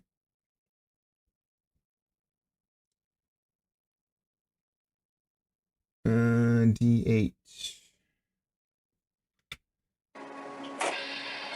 I didn't want to kill them. Why did they attack me?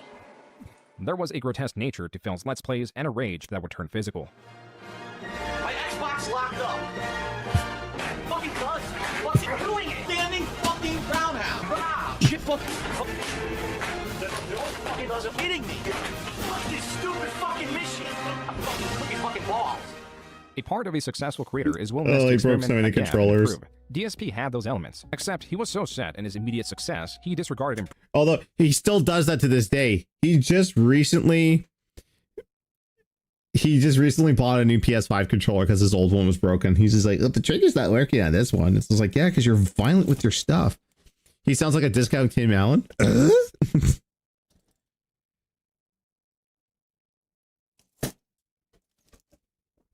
I guess he's got a new show with Kat Dennings.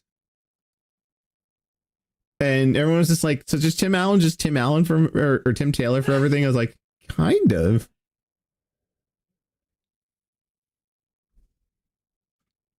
Improvement to increase what worked in excess. By early 2010, his Let's Plays and number of total videos soared. In just a little over a year, he had nearly 7,000 uploads on his main channel, with his total views at a gargantuan 70 million. That means he was averaging 10,000 views a video.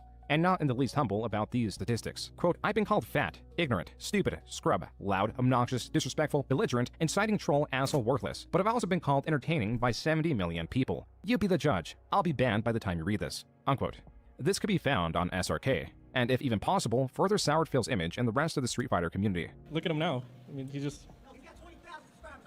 20,000 idiots are subscribed to him. That's great. Congratulations. Congratulations with your YouTube channel, and hope you enjoy your life, bro. I mean, it's a great victory. PlayStation 1 Super Turbo champion. You take that to your grave, bro. Good luck. DSP was making enemies that he had never met. In 2009, he had a small run-in with Rockstar and... I actually gotta just take a quick look here. We're gonna go to DSP Space Gaming. I'm kind of curious what his average viewerships are on that. Ooh, Max Hour-long video to do interviews for Final Fantasy VII Remake series. Okay.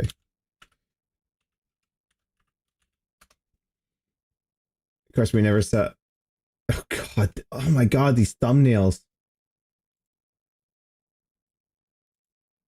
Shut up, Phil. Okay, let's just have a quick look here. So this one has like no... I mean, he went from like 10,000 views to like 1,000 views. Barely. One day. Daily raps are getting... Like, he can barely break over 1,000 unless it's drama.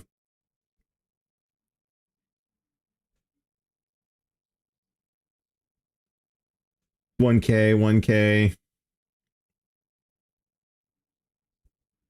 Was there anything that broke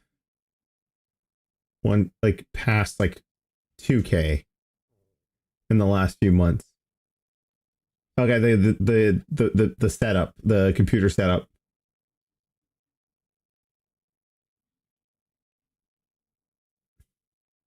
I saw that PC of his on sale and I was like, no, that's good. I'm good, bro. Take-Two that took down 2 of his videos as was commonplace, as all of Phil's videos ran the risk of scrutiny by these companies.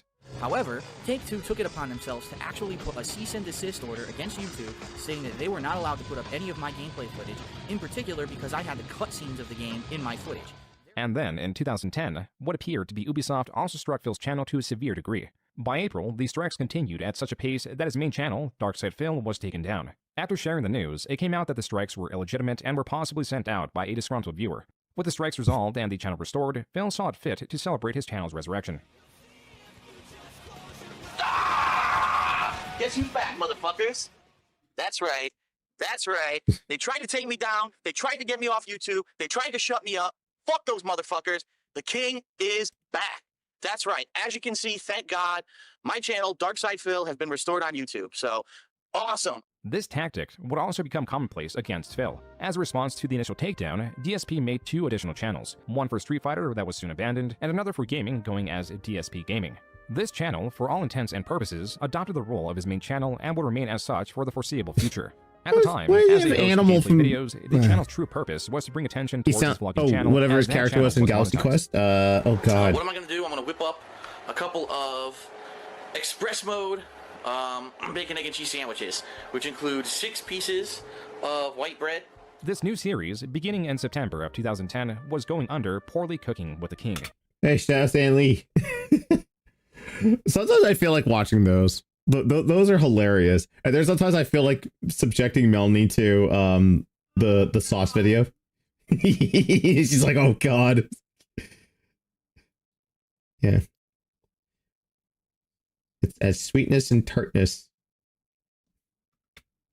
These videos were much more intimate than his gaming videos or even vlogs, for reasons not known then, but are now.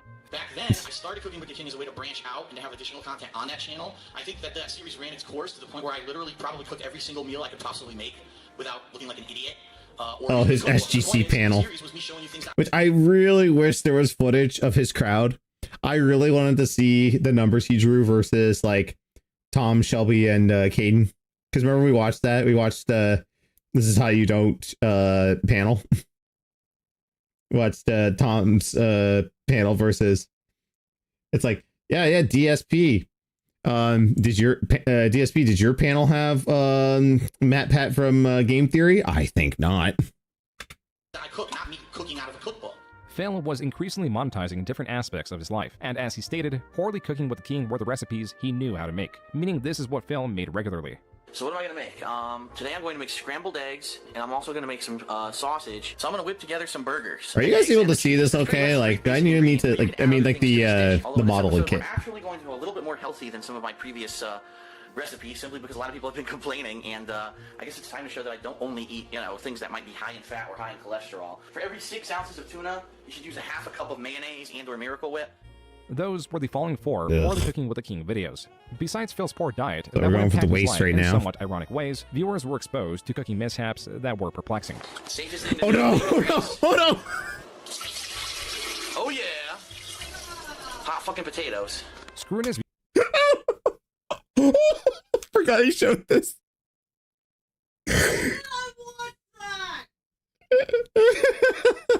Pour that bacon grease down the oh wait, did they show?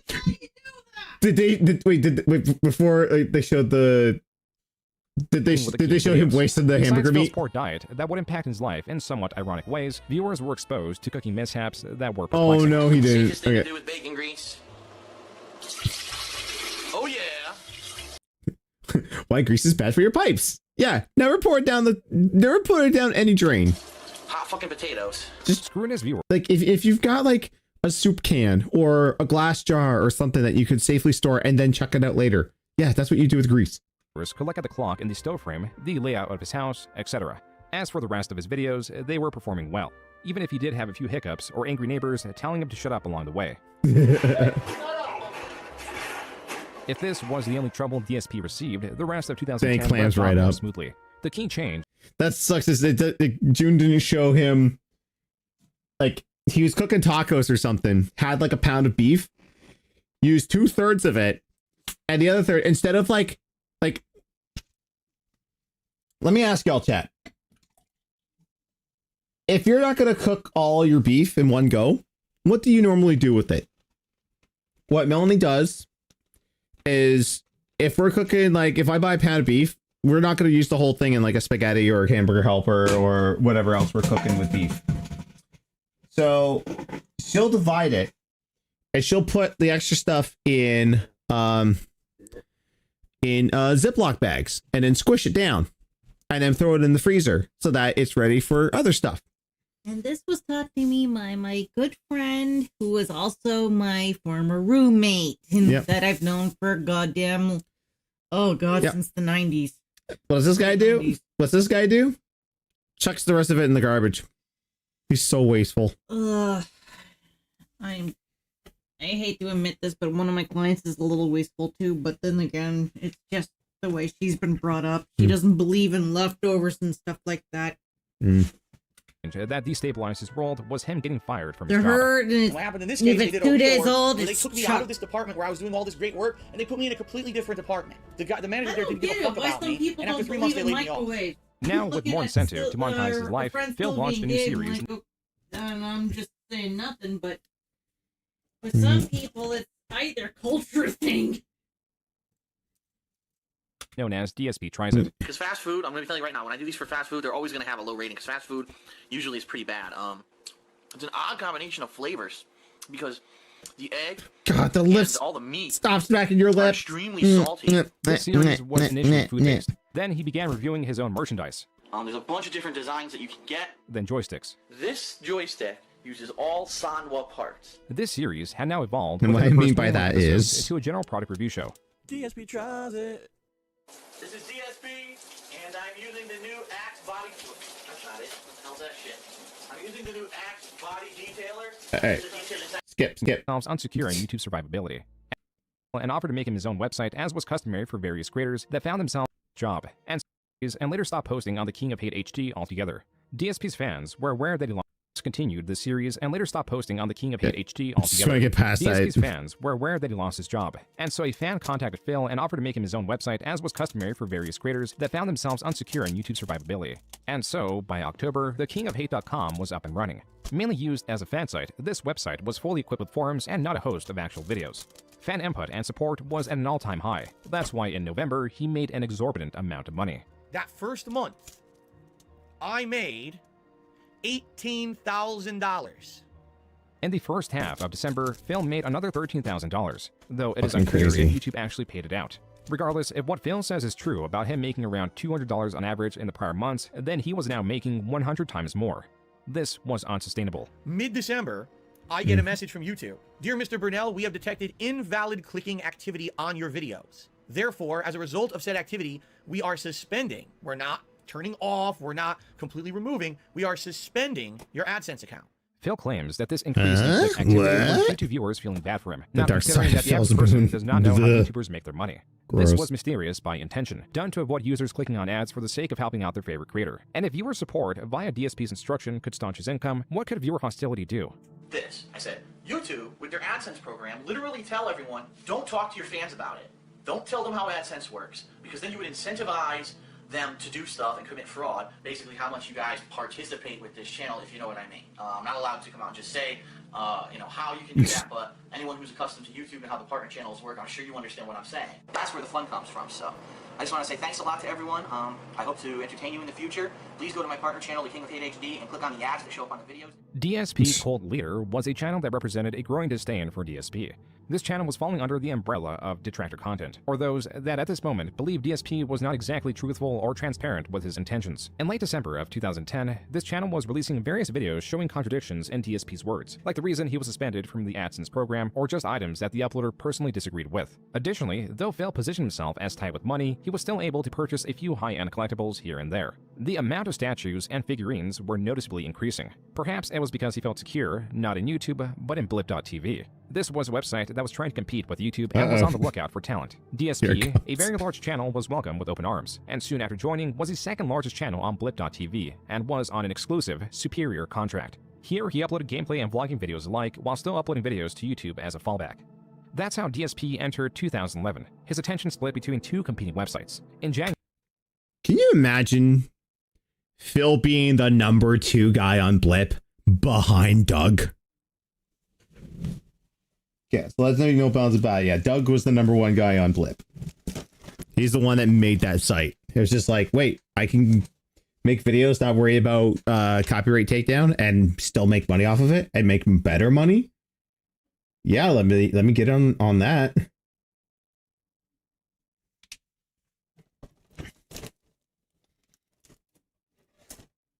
And it was a great site. Like as soon as Maker took over and then Disney bought it, like that was the end. They were just like, yeah, we can't have this anymore. January, a demo for the upcoming highly anticipated game, Dead Space 2, was released to help build up hype. DSP was among those that downloaded it and among the few to record it. Oh, he sounds fun. Then, he was the sole creator that made the most controversial video that was not even related to the already controversial gameplay.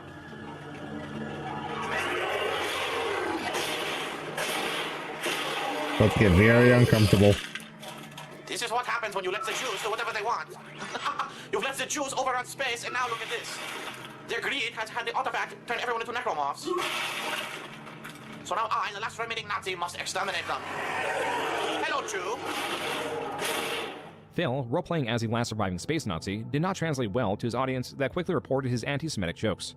Unlike YouTube, Blip.tv sought to purge Phil and banned him from the platform. He was also, in essence, blacklisted from working with any existing creators on Blip. So for the third time in just 3 months, Phil had to restructure his job and figure out how to make money again. You know, Hutch, sorry, but obviously you've proven that you can't be mature about it. I sure as hell didn't go to your page to try to fucking flame your fans, so enjoy your block. You're no longer allowed to talk on any of my fucking videos. And then here we go, oh look, it's Hutch, and he sends me this giant fucking message. I told you I was done, you don't listen, so you're blocked. I don't ever want to hear from you again. Hutch, a gaming creator who worked for Machinima and held a lot of influence with the multi-channel network, had changed tones with Jesus is like, hey, I'm trying to help you, you idiot. Through email, Hutch was able to pull some strings and get his channel partnered again. Not with YouTube directly, but through Machinima as the third party, therefore circumventing Phil's own suspended AdSense account. This was an increasing strategy where YouTube could negate its copyright fears by placing the responsibility on multi-channel networks like Machinima. In turn, they would be rewarded by reaping a portion of the ad revenue. So for the first time ever on YouTube, all of Phil's content could be monetized. In the background, there was one issue, or faction, Phil could not shake. Not even a day after getting partnered with Machinima, the prominent detractor channel, DSP Cult Leader, uploaded a video from the year prior where Phil denounced Machinima. You know, they're nice enough to go on my partner channel and watch those videos and click the ads and things like that, so all I have to really say is fuck you, Machinima. Mostly unfazed by these counter-narratives, Phil continued to upload copious amounts of now monetized content with newfound confidence. Yeah, if you can believe it, I'm living the dream, and you can only go up from here. For a while, this was the case. I love when the echo comes in. It's just like, you can only go up from here, here, that created and were running his website. Phil was still going to fighting game events, though not as frequently, and if not clear already, he was making a decent amount of money. In the course of 8 months, Phil was cluttering all facets of his condo with collectibles or equally unessential items. His 2011 condo tour showcased how much his apartment had changed. On the walls, counters, even the floor, it was difficult to find a square foot of clear space. There was even an entire corner of his condo solely dedicated to the boxes of the items he had purchased. The density of items took space. Not just physical space, but also with the condo tour runtime that by part 3 saw Phil categorizing just segments of his small condo as to speed up the pace of the video. The first 3 parts had reached a total runtime of over 30 minutes, and this was hardly everything. Phil had covered the open space, or lack thereof, between his kitchen and living room. Left to review besides the bathroom was his bedroom that was similarly decorated with gamer memorabilia and other items Phil took interest in. This artwork is actually painted completely with her breasts, and it's custom artwork that she makes, and she does all kinds of different paintings and such.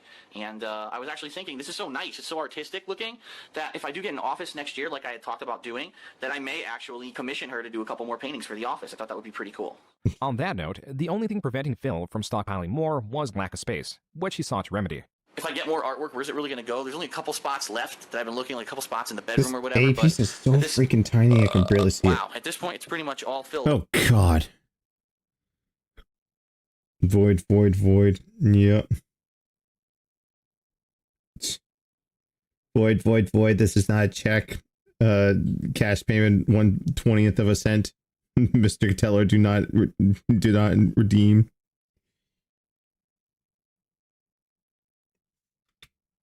Up. What I'd like to do is get the hell out of here and get us, like I said, get an office where I can do a lot of my filming, where I can do my uploading, and not have to worry about my modem going down here, having a business class internet, having a place where I could do better filming. And I sure as hell, I'm not sure that that's ever going to happen. As much I think this is where it got in his head where like he said he needed business class internet. Well, guess what? Like he got a new piece. He got his new PC finally hooked up and all that because his YouTube uploads were failing. Newsflash, Phil, that's not your computer doing that. That's your internet. Like when we had like, I think like the basic ass internet, we didn't have like the lightning fast one, but then I ended up upgrading it to like, we had gig up and gig down finally. Like it would take maybe an hour or so for me to usually upload YouTube videos. Now it's like seconds. It's like, okay, I gotta upload this 5 gig video, my latest 5 things video. Like 20 seconds, done. Before I even have a chance to enter in any tags or descriptions or anything, it's done. Like, my dude, it is not your computer. It is your, it's your internet. You need better internet. Much as he collected, there was a space he felt was consistently vacant. He was lacking a significant other. Quote, now for my favorite part of the story. My sweet waffle Philip. I met him in November 2011 online, YouTube actually, while he was and currently is making video game playthroughs. We're still going strong despite some hurdles. The biggest one is other people. We are a May-December romance. He is 11 years older, but it makes our bonds even stronger. He is so supportive of my crafty ways, even if he doesn't understand half of it. We're even planning and taking steps to opening our own online bath beauty business. But moving in together comes first, because he lives in Connecticut. Told you we have hurdles, but that's all for now. I'm sure everyone will get to know me well soon enough. I can't wait to learn and share and confide in what seems like such great people. Smiley face. Unquote. That was from a future post created by Leanna, or Panda Lee as she was going as online. Leanna met Phil through the now defunct YouTube message system as a fan, only for Phil to escalate the relationship by providing her with his more private email. By February of 2012, they had become a couple, and Phil saw it fit to introduce her to his audience on Valentine's Day. Hello everyone, Darkside Phil here, and with me today is my beautiful girlfriend, Leanna, who also is known as Panda Lee on YouTube. Quote, a special note, Panda Lee is not Asian. That is all, unquote. This was an annotation found on the video. A request likely by Panda Lee to avoid confusion of her race. It is likely her because she also made sure to clear this up in Or it was put in there by Phil because Phil has a thing with Asians. Not really confirmed, but yeah. DSP bathwater. No. Damn it, word. Oh, God. an interview held through a Twisted Metal lobby. Some guy on the reveal video commented that I look like an old Asian woman, so... Yeah, they're all in mature. Don't pay attention to DSP fans. They're fucking idiots. A lot of them are fucking idiots. If they ever need a really awkward Asian-looking non-Asian chick. Yeah, I guess so. So what are your favorite I games? just want to know how many Asians have green eyes. That's what I want to know. I've never met an Asian with green eyes. Neither have I. So Yeah, I have green eyes. Very rare, so. what games Figured that would give away that I'm not Asian. While Jesus, he's trying to get away from the question. She is not Asian. Phil's audience was more curious about the 11-year age gap, with Phil being 29 years old and Panda Lee being 18. Rumors spread that they began dating when she was underage, but these are unsubstantiated and no evidence of such has ever been brought forward. That cannot be said. Yeah, it's heavily implied that she was underage when they met. Heavily implied, although there's nothing that can prove it. There's no factual evidence out there, unfortunately. So you just kind of have to take them at their word. But then again, you know, his word is junk. He's a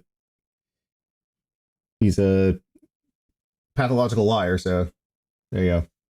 About the rest of the criticisms surrounding Panda Lee, which there are many of. Okay, so a word to the wise, do not fucking get an apartment, like, ever. Just don't. I don't care what neighborhood you live in. It can be as white as anything. Don't fucking get an apartment, because you know why? You know why it's a white neighborhood? Because the white people live in the houses around it. The police is here. Yep, I called the police. You know why? Because 3 buildings away, I had all these windows and doors closed, but I could hear this Latin CD perfectly that if I knew Spanish enough, I could probably translate it for you. Panda Lee would sometimes do playthroughs with DSP and John Rambo. Still, DSP's best friend had a large catalog of playthroughs with Phil and was a favorite of the channel. Panda Lee, being a newcomer and with her being argumentative with Rambo, meant she was making a bad impression. I'm just being difficult.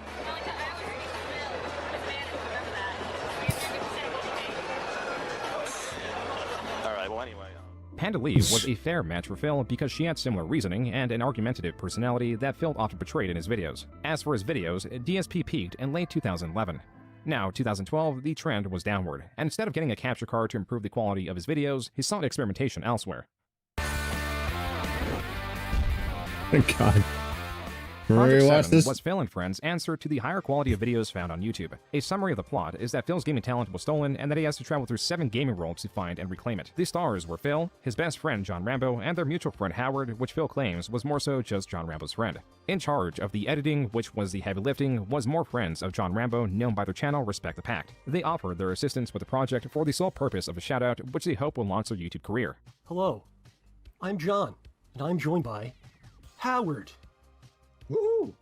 So Project 7 was a lot of work for them. I don't think it was much work for us, despite what Phil would have talked about how hard the day was. No, it wasn't. It wasn't hard. It wasn't hard for us. It was hard for them. Yeah, I mean, it was I one day. remember One watched day this on the channel. It was terrible. 7 hours.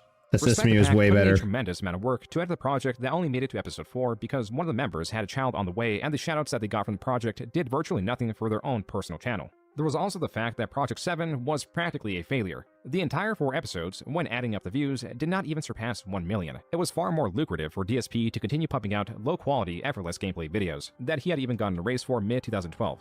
Not only was he getting a set $2 per 1,000 views, sometimes he would get a bonus simply because of the size of his channel. The rest of the crew still desired to continue making these, and John Rambo put forth the idea that if DSP offered Respect the Pact money, then they would have a reason to stay. Then you have a number, and then split it the 5 ways, and throw them the cash. Yep. And offer that to them. There's no guarantee that they're going to continue with the series. But Oh, I put it on backwards. At least Whoops. try. Phil did not do so. He even lied to John Rambo and Howard and said that he did offer them money, only for them to ask to Respect the Pact themselves. His response: they don't want money. They don't want any money after this. Based on what he says, they told him that. Yeah. And then I asked them about it, and they said he didn't even talk to them. Phil was bold-faced lying to his 2 friends. This was already on top of other compounding, smaller problems, like Phil's jealousy of larger content creators and how he would lash out, creating unwanted attention towards his channel or just himself. Comments would also sometimes spark jealousy of his friends and would create a response from Phil. Case in point, in this teaser trailer, there's a funny scene featuring John Rambo, and everyone says it's the best part of the trailer, and I even saw a comment saying, wow, this is Rambo's the funniest thing. Guess what? I wrote that scene. These small, inconsequential things would add up slowly and drive a rift between DSP and John Rambo, like when DSP lied about John Rambo not wanting to play Mario Party. I start getting messages, and people are pissy. Oh, it's not mature enough for you, you big-nosed piece of shit. Everything eventually circles back. Phil at first would pay John Rambo 50% of all the earnings in the Let's Plays he was involved in, but as it becomes more difficult to calculate their earnings with DSP's expansive catalog of videos, instead he would just toss him $100 every time he visited. But also, virtually every time he did visit, DSP would move things towards wanting to record more Let's Plays rather than hang out outside the realm of YouTube. This all relates to the 2012 condo. From these repeat visits, John and Howard noticed many changes that really just amounted to additions, like at least BMW. We start showing up to your house, and what do we see? The guy starts buying figurines, starts buying all this ridiculous shit that there's no need to buy. Then we show up to his house one day, and what does he have in the fucking driveway? A BMW. So how the fuck do you think I feel, and how do you think these guys feel after the fact? DSP was spending ever more frivolously. In contrast to his 2011 4-minute condo tour, this new condo tour took a total of 1 hour, 8 minutes, and 27 seconds. On the surfaces of his apartments, sans some of the walls and ceilings, it became a challenge to now find a square inch of clear space. There was even an update on the corner, now wall full of boxes and trash. It's now quickly become a graveyard of shit that I can't I have nowhere to put, I have no use for, I can't store, I don't know what to do with it, alright? DSP had run out of stores for his baubles throw it and out. memorabilia. I don't know, it's too much! Too much! And the problem is I have nowhere to put this shit. If I had somewhere to put it or sort it, I'd probably be able to see it, but it's all just a jumbled mess on top of my dresser. I need more room. His closet, even with items optimally stored, was overfilled. What I want to look at is just to show you what a mess the inside of my fucking closet is. I'm not going to go all the way because my luggage is actually spilling out, but look at all the boxes I've got from the models. Phil did not value or understand money, except when it came to others. Phil, when talking about Project 7, classifies it as a financial loss for the t-shirts he helped finance and, more importantly, the props that he bought. This prop that Howard is holding is a Lancer from the game Gears of War and cost $300. It had less than 30 seconds of screen time. That was 300? I could have sworn I paid 100. I had the same thing. I have the Retro Lancer. It was a GameStop exclusive. I have the same thing. I'm pretty sure Remy and I, when we bought those, they were 100 each. Like, it was not that ridiculous. I don't know about the... Because he has the snub pistol from Gears. I don't know how much that is. I've never seen that in stores. But yeah, like it's... I don't think it's 300. I don't think that Retro Lancer is 300. Unless they bought it after the fact. And was even less relevant to the plot, yet was the majority of shared expenses. He would use this and other items to try to convince viewers and friends that Project 7 was not profitable, disregarding his egregious spending habits. Yeah, it's more about respect and being fair. It's about respect, man. You have no respect for your friends, for your family. You don't give a shit about anybody but yourself. There were plenty of examples of DSP's poor spending habits. Few trump his 3 custom-made quilts. These quilts, individually and also factoring inflation, cost Phil a minimum of $1,000. How much was Phil earning? The good news is this, okay? I'm an intelligent person. I'm a finance major. I went to school for finance. I knew day one when I started making...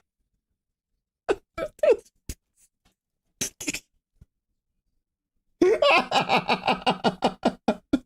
need to hear that again. I need to hear that again. Okay? I'm an intelligent person. I'm a finance major. I went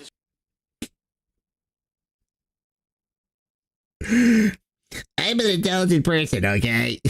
School for finance. I knew day one when I started making money off of YouTube that I was going to bank it. I was not going to go out there and invest in things that I couldn't get money out of. I'm still here in the condo. I didn't go out and buy a super overexpensive house, and I didn't go out and buy a sports car. Yes, I am driving a BMW, but it's actually a lot more economical than people really think. On DSP Gaming alone, for the year of 2012, he got 85.19 million views. Dividing that by 1,000 is 85,190. Multiplying that by $2, not $2.25, which it could sometimes be, but $2 as a base CPM for Machinima, excluding the possibility of bonuses, would mean that he made a gross of $170,380 for 2012. The problem now that he was presenting his audience, starting 2013, is that Machinima was renegotiating many other contracts. What this meant for Phil is he went from sometimes earning $2.25 per 1,000 views to a base $2. In the year of 2012, my views really have dwindled. And what I mean is, I believe in the year of 2011, I probably got somewhere over like 10 to 11 million views on DSP Gaming, and then in 2012 I only barely reached like 8.5 million or something like that. I don't think the final number is in yet. DSP lied and understates his views by nearly tenfold. Not only is this proven incorrect by archives such as Social Blade, this is proven incorrect directly on his own YouTube channel, where there are screenshots from the start of 2012 to the beginning of 2013 that shows he got nearly 90 million views. And he will argue up and down and says like, oh, don't trust Social Blade. Like, Social Blade can be a bit of an estimate, but like, he will defend up and down saying like, oh, that's a gross exaggeration. I didn't do this and I didn't do that. Like, okay, whatever. It was also here that Phil was toting his financial responsibility. You don't see me here with super expensive clothes on or anything, and you don't see me wearing jewelry and shit. You know, I'm smart. I've banked my money. So regardless of what happens in this next year, I'm still okay. So I just want everyone to understand that. Phil was ever confident that, even though he was now riding a downward trend, he could survive. His tune would change in the coming months as he would have to navigate troubles that were exclusive to him and the culture he was inadvertently creating. what could be the two reasons? There are two underlying reasons why he would have made this video. Come on. So I didn't want to fucking restart the game. Number one, he's just insanely jealous of me. Hey, not my fault. I love it. Oh, this is how you don't play One of begins. these gamers, like I mentioned, who play the games to feel accomplishment. What the fuck? On February 15, 2013, YouTube user EvilAJ2010, in direct response to Phil claiming his videos are well received, uploaded a compilation of Phil's Metal Gear Solid 2 playthroughs with only the clips of his failures or Phil's obscene commentary. I fucking missed. Even with that considered, the supercut was nearly an hour long. In addition to this, it included AJ's own text commentary and images of many comments found under Phil's original Let's Play. Where many channels failed to capture the negative yet entertaining aspects of Phil, AJ was succeeding. A month later, in March, his video How's was up to everyone doing so 77,000 far? views, and word was spreading. DSP is a weird guy.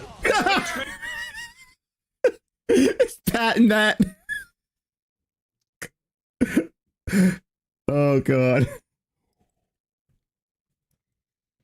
Well, I ordered Mom's Christmas present. Nice. Well, she wanted I had got for home.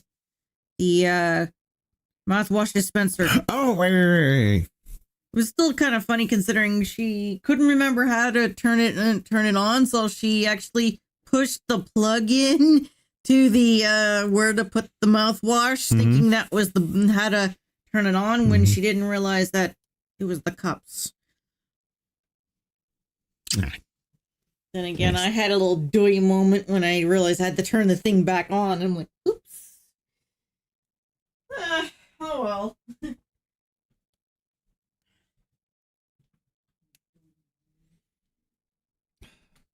Train wreck that you can't look away from, that's on every day 10 times a day. 24 hours. Oh, come on, guys. Come on. The reason EvilAJ's video was so successful was both external to Metal Gear Solid and internal. The external elements that bring interest are that DSP has continuously bled viewers through his lack of editing, refusal to use a capture card, and poor gameplay. The elements that are internal, and why Metal Gear Solid was the perfect game to capture the essence of Phil, is foremost that Kojima, the person that heads the creation of the series, is well respected within the gaming community, as are his creations. The Metal Gear Solid series chiefly requires critical thinking, as it is required to appropriately employ every item in your arsenal, as well as to react quickly in tense situations. It also requires patience to be able to learn enemy patrol patterns or learn from one's mistakes. Phil lacks severely in both of these fields and approached Metal Gear Solid 2 as an action game, brute forcing his way through situations that require nuanced approaches, all while criticizing Kojima. Kojima wants to make movies. Kojima does not want to make video games. He will really, you could tell, he wanted to make a bunch of long movies or miniseries of this stuff. EvilAJ, in April and July, will go on to release This Is How You Don't Play Metal Gear Solid 3 and Metal Gear Solid 1 respectively. This manifestation of dislike of Phil could not have come at a worse time for him. Not only were his views plummeting, unrelated to AJ, he was also desperate to staunch the loss of viewership to the point he finally caved in and began using a capture card. He also began live streaming, though he was still not editing his playthroughs and pushing out more videos than the average person cared to watch. Phil was still steeply behind on the curve, losing viewership to rising Let's Players. How many more people are doing Let's Plays? PewDiePie. It's ridiculous the amount of people who've gotten into it, to the point where a website like YouTube, unfortunately, doesn't really feature anyone but the top 2 or 3 guys who are doing it. I mean, let's face it, why do you always see the same people in related videos, featured videos? For the person who's not at the tippy top, it's so hard for people to get noticed now on YouTube. Oh, were you expecting something else? The irony is that Phil's accumulated viewership was influencing the algorithm to keep advertising his content. The loss. You know what's funny is I don't see any gameplay from PewDiePie anymore. Like, I think he's got his money and he's good. And now he's just enjoying life. I see, mostly on TikTok now, I just see videos of him with his baby boy and his wife. And they're just like enjoying life, exploring Japan, raising their kid. And that's really touching. Yeah. I don't think, like, I've watched the full video of PewDiePie's. I did see, like, the adults react to PewDiePie video that everyone made. Where everyone basically is just telling him to shut the fuck up because he's loud and annoying. I did watch his wedding video because that was very nice. Good for Pewds. Exactly, yeah. I'm willing to bet he would keep creating a time paradox. Probably. Huh? What? Oh, you're currently moving stuff on your hard drive to make room for indie? Yeah. I think I've got that done. I've also got stuff done for Rivals. Which I may or may not stream tomorrow. I haven't decided yet. So viewership was because people were familiar with what he produced and stayed away from it despite YouTube pushing it. There's the kind of person who would say, oh no, I lost views, stop my feet, oh man. But I would say, no, I'm gonna stay positive and keep doing what I'm doing. Phil was losing viewership and supporters. Chris, Phil or was not Monty positive. Hurtado, the 18-year-old that co-made DSP's website and was responsible for building his computer, actually had a falling out with DSP. Starting with Chris calling DSP lazy for initially not wanting to adapt to direct capture, which DSP demanded an apology for. At that point, Chris had had enough and stopped supporting DSP, leaving DSP to purchase the domain back. Whenever I tried to help, he kind of just shot on me for it. So at that point, I was like, why am I going to support somebody who I've been trying to help for so many years? You know, I co-created him a website, co-created his forums, co-built his gaming PC. I've helped him so much. And when I try to help him try to adapt to direct capture, he's not kind of really taking the suggestions from myself as well as everybody else in the chat during that time. It doesn't end there. With Chris now persona non grata, DSP made extreme claims without evidence about the price of the PC Chris had built. Chris, not pleased with this, made a video in response.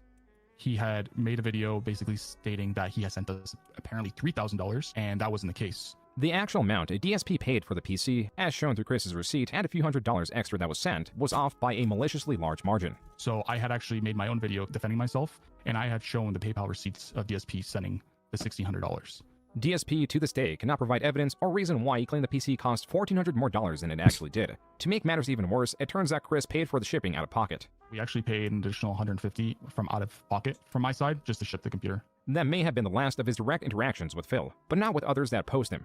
A portion of Chris's second video is in defense of Evil AJ, even showing that he was in communication with him. And then there were videos coming out supporting Chris. Very recently, there's been a lot of videos that have been coming out on YouTube about Darkside Phil, exposing him or whatever. The one that really got me was the one that was made by Chris, of Chris and Teo, who designed Darkside Phil's website for free and built him a computer. There was a rising community of support, one that was built on the common dislike of Phil. The threads were being intertwined in such a way that new channels making This Is How You Don't Plays would sometimes pay homage to Evil AJ. Like, there are people doing walkthroughs of this game and they just easily jump up here, and I can't do it at all. Look, I can't fucking jump up here. How are people able to jump up here? Look, I can't jump up here. I remember Mansoor tweeted at this to Phil because they got into a whole conversation because he did that, like him and Mace did that interview where they're talking about like Supercard, and it's just like all you basement dwellers out there buy Supercard, and then Brennan's on the side like, shout out to Darkside Phil. He's like, you spend and we get money from that, and we're the most common cards in the game, so we make a lot of money. And Phil goes, it's actually WWE champions that these mouth droolers think I play. And he replied back with a screenshot of this playthrough. And he's like, oh, he's a big fan. Like, dude, nobody likes you. Jump! You won't even jump. Look, jump! You fucking idiot! Okay. Whew. Viewers were quickly realizing that DSP, with his near 4 years on YouTube, had a treasure trove of videos to sift through and inspire compilations or different forms of content. Whether it was Pandalee's abrasive personality and dislike of the Kingdom Hearts series. I'm here trying to play a fucking game. It's hard to concentrate when a bunch of little immature shits get into a fucking argument with my girlfriend. Fuck you. A DSP soundboard. Cockadookie bullshit, mumblefuck nonsense. Or just DSP's giveaways that would sometimes just be empty video game cases. So to warn everyone, just to show you for full disclosure, no game. There was so much material dated by his pre-capture card era. Some of these videos were titled DSP Tries It, as he tried to dominate his own Tries It series on the search results. An additional purpose of these was to create videos that were shorter snippets of DSP rather than the long form. I have to find that, like, DSP fails geography when he's playing bully. Oh, it's such a good video. Now, full disclosure, I'm not a geography master. Like, I don't know where half countries are, and that, you know what, that's okay. But at least I admit it. I don't go like, oh, I know where this is. Oh, what the fuck? This is so stupid. This Is How You Don't Plays. Some just criticize DSP's habits outside of games, like DSP Tries It, compulsive hoarding, and being a man-child. A video that covers Phil's newly released 2013 condo tour that shows just how much worse his living space has gotten. There's a lot of people that are completely clueless, but I will not get any further as I already have. Sounds fair? Sounds fair. Good. I wanted a kiss. Why you're so warm and I have to bundle up? As I have the heater on in here. Fine. You should probably start using the heater. But Yako knows. Oh yeah. Well, maybe I should start putting the heater up in the bedroom, considering it's almost time for me to get ready for bed. In the past year, I've gotten so much stuff that my condo just can't. Look at this. Look at this. Look at this. Look at the floor. Look at this. It's a fucking hideous mess. And I really wish that I had somewhere to put this shit, but I don't. Tied to this was the curiosity about DSP's expenditures. In 2013 alone, he took at least 4 trips. Every one of them, he paid for at least one we're almost additional done with the person, waste. whether it was John Rambo or Pen Lee, sometimes both. The reason this was becoming relevant was because of DSP's focus on his decline of views and earnings. His critics could be just as excessive with their own commentary. Have you been on Darkside Phil's stream when he fucking flips out over people using adblock? About how you're it's like going into his house and robbing him and taking all his shit. They should find out where he lives and rob him. Like, I gotta go to his house. Man, you're taking my money. That's just like if you use adblock on one of my videos. But you know what's great? It really takes you lets me went into his house and Oh shit. 4chan was also in on this, creating green text that accompanied other memes. As to only help building tension, DSP set out on attacking other creators whose channels towered over his own.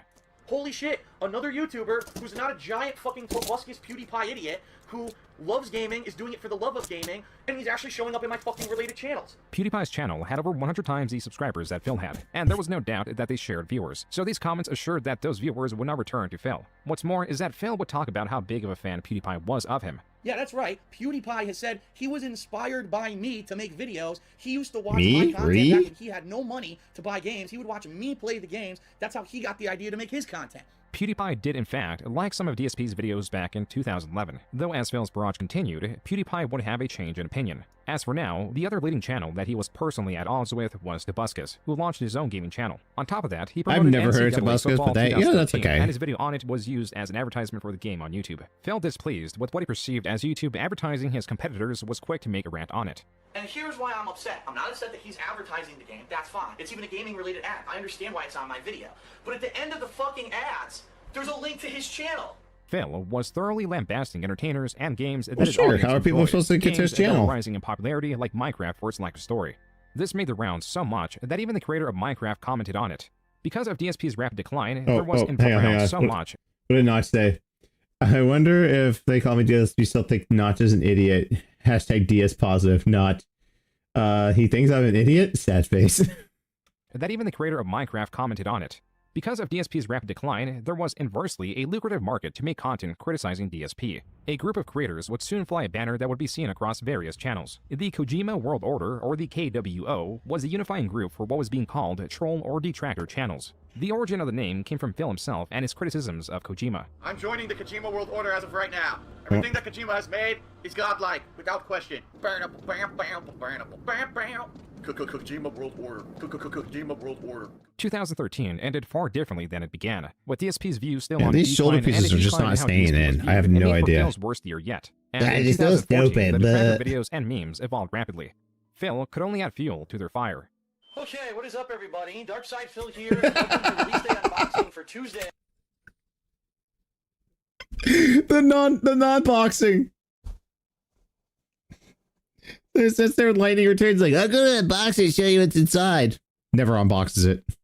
February 11th, 2014, and before everyone says what on earth is going on, you probably hear an incredibly annoying, high-pitched droning sound going on. That is the fire alarm in my condo facility. And the problem is, the fire alarm in this condo facility has a nasty habit of, during the middle of the winter, especially when it's very cold, of going off as a malfunction. That was from DSP's release day unboxing video. The first 3 minutes, Phil is talking about the ongoing fire alarm. Then he shifts to criticizing prior games. Then to the fire alarm, and then DSP picks up the camera, takes it to the door, and shows he stuffed paper towels in the slits to muffle some of the ongoing alarm. In the entire 14 minutes, DSP failed to open and quote-unquote unbox the game. This screenshot, which included DSP's comment realizing his mistake tied to the title of the video, is what DSP was now known for. Though few videos of his own rarely capture this entertainment from failure in such a way. What's up, boss? Is it time? As predictable as Phil was in the God. gaming space with his commentary, his decisions, especially the financial ones, were This is a Takahata 101 joint. Oh, god damn it. I might actually need cement for this. Because these pieces are not staying on. But yeah, Takahata 101 voiced a character in the show called LP. And the guy who made this show, funny enough, went from detractor to legit fan and was like making like edits and shorts for him up until I think last year. He might still be doing it under another alias, but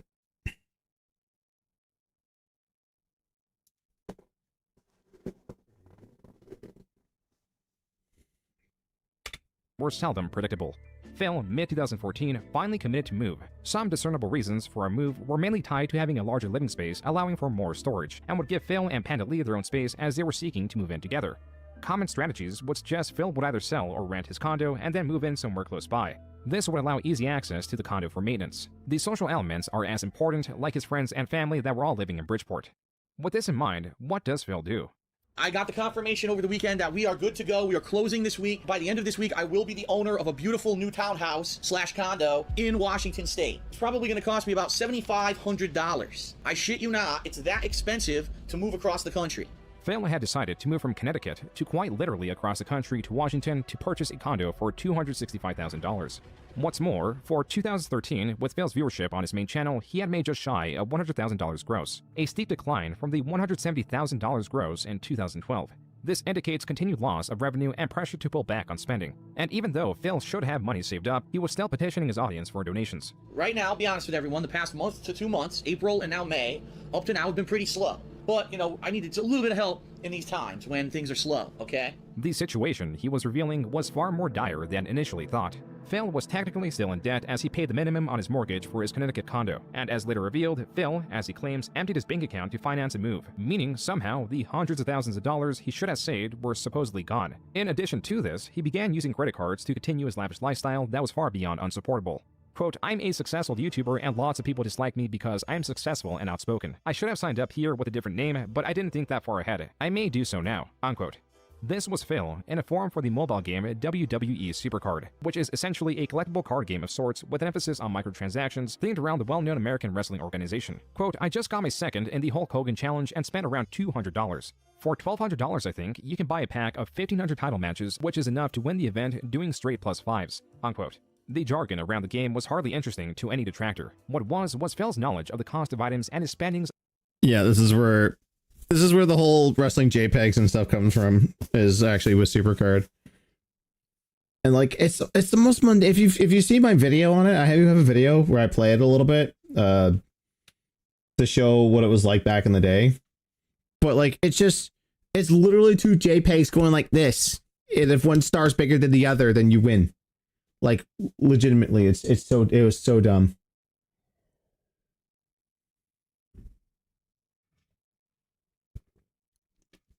But god damn it. Man, yeah, other than like those pieces keep popping off and I don't know why.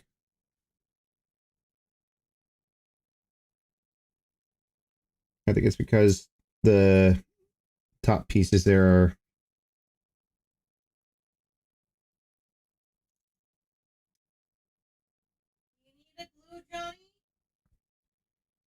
no.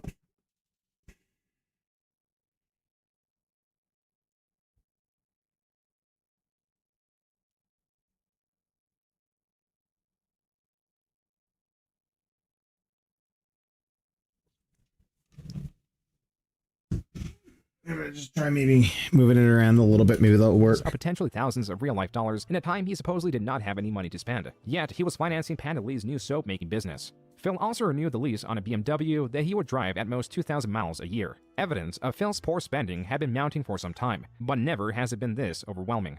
Once my equipment shows up, my new PC, I'm hoping to get to work with higher quality videos for you guys. So next week will be an interesting week to test it, right? 1, 2, 3, or 4 if you include the capture card Phil is using. That's how many capture cards Phil has. He purchased 3 new ones to test them out. The comments discuss the absurdity of Phil's purchases. Quote, lol, so he ordered 1 capture card, changed his mind, and bought another. Then changed his mind again and bought another, all before the first could even be delivered? You got more money than sense, or your credit card debt is rising. Wouldn't it be worth doing some research before buying them? Dude, you could just figure this stuff out with a Google search. Lol. Unquote. What? And then Phil is probably just like... Deleted. He still does this to his day. Like, he setting up that new stream PC, he fucked up. He like tried to put in like an Elgato, and I don't know if he pushed it in too hard or whatever, but like the PCIe slot would not recognize it. And oh, it was painful to watch him try to put that in there.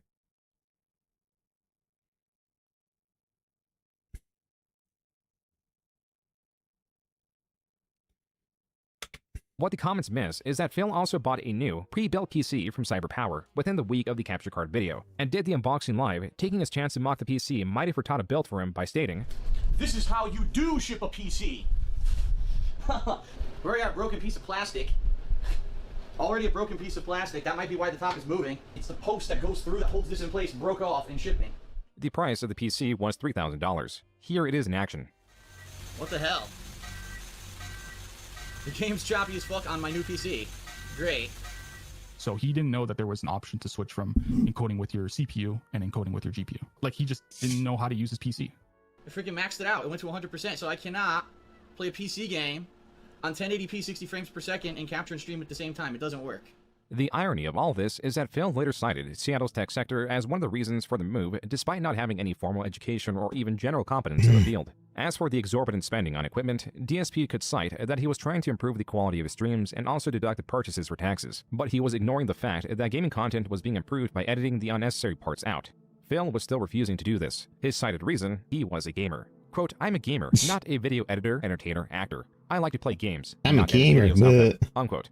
His choice of trying to improve the visual quality and not the experience of his streams was turning around to bite him at every angle. In November of 2014, a Twitch mod jumped into Phil's streams requesting he lower his bitrate. This is basically asking him to lower the quality. While Phil complied, he was unhappy with the outcome, especially with all the money he invested in improving the visual quality. In an act of defiance, Phil deleted his Twitch account, opting to stream on YouTube where he would not be burdened with Twitch's limitations. This move Yeah, that fuck was meant you, to Twitch. increase viewership via higher quality streams Money actually well had Phil spent, lose yep. viewership, as few Twitch native users were loyal enough to migrate. Phil was now going from blunder to blunder, miscalculating, misunderstanding, failing only in ways he could. For example, he allegedly launched a fan art campaign. The participants on Twitter gleefully joined in and shared their art. Only they weren't fans. This contrast, this continued failure was too much to even be documented. There was a nuance to DSP's thought process that was demanding exploration and criticism, especially when, in December of 2014, Phil was playing with the idea of starting a Patreon. But also in December, he was making more vlogs showing his continued poor spending habits that were discourteous even to his parents that Phil set up in a hotel instead of having them stay in the condo. My parents are visiting for the Christmas week holiday, and they actually took the car. That's right. I let them take the BMW. So yeah, that's a lot of trust, but I trust my parents. They actually are staying at a hotel that's less than 10 minutes away. We got them up. We set them up at room and board. It's a nice hotel that has a big suite. It's got its own kitchen. Actively watching DSP, who was streaming around 6 times a week for several hours at a time, was no small feat. What started that's as kind of laughing at sweet, Phil's but terrible you gameplay know, had turned maybe into a higher investment. save into yourself his some money and put them up in your dramas. house. This Tumblr tries to capture the drama in 2014. From this magazine that states Phil whines about losing a lot, to Phil spending and conflict with creators like PewDiePie, who was now in on making fun of Phil. Phil's e-begging, conflicts, forum drama, a list of over 2,000 words. The most shocking fact was that it was still missing a fair amount of Phil's exploits. To capture it all and understand it all for entertainment was a process that loses its entertainment value. The majority of people are only interested in the wildest clips of Phil. Then you have those that watch hour-long This Is How You Don't plays, then those that interact with Phil to try to get a rise from him and seek discussion of him. And then you have an entirely different people, one that tops the spectrum of investment and are not motivated by entertainment, but malice. The following announcement has been paid for by the SOK. Hello everyone and welcome to the SOK cast. If you guys want to introduce yourselves, I'd be more than What's happy going on, everybody? Fred Fox again. And Superior Artist, or Superior Snorez. Fuck Fed Fox. Renegade Operative here. Saying that right now. 2010 here. That's okay. And Carson, right? Yeah, Miles. And we are going to be joined by Lupo572 shortly. That was the Sons of Kojima podcast. This channel rallied the prominent detractors of DSP. Fred Fox was at the helm, the name chosen through an angry video game nerd video. Fred Fox? There are many things that make this channel exceptionally unique. Primarily is that this is a dedicated channel that trumps all others in terms of effort. The members that ebb and flow always had Fred Fox pathing the way, creating multi-hour-long podcasts, and though they put in much effort, they were getting arguably the least amount of traction for their investment. Rarely do detractors get less views than Phil himself, but when it came to the SOK, rarely did any other videos ever outperform Phil. The reason was that they were at the highest tier of investment in terms of Phil. They reached an extremely niche audience in an already superbly niche environment. Where the majority of videos were made to laugh at Phil's failures, the Sons of Kojima was trying to interact with Phil and in many ways make his life worse.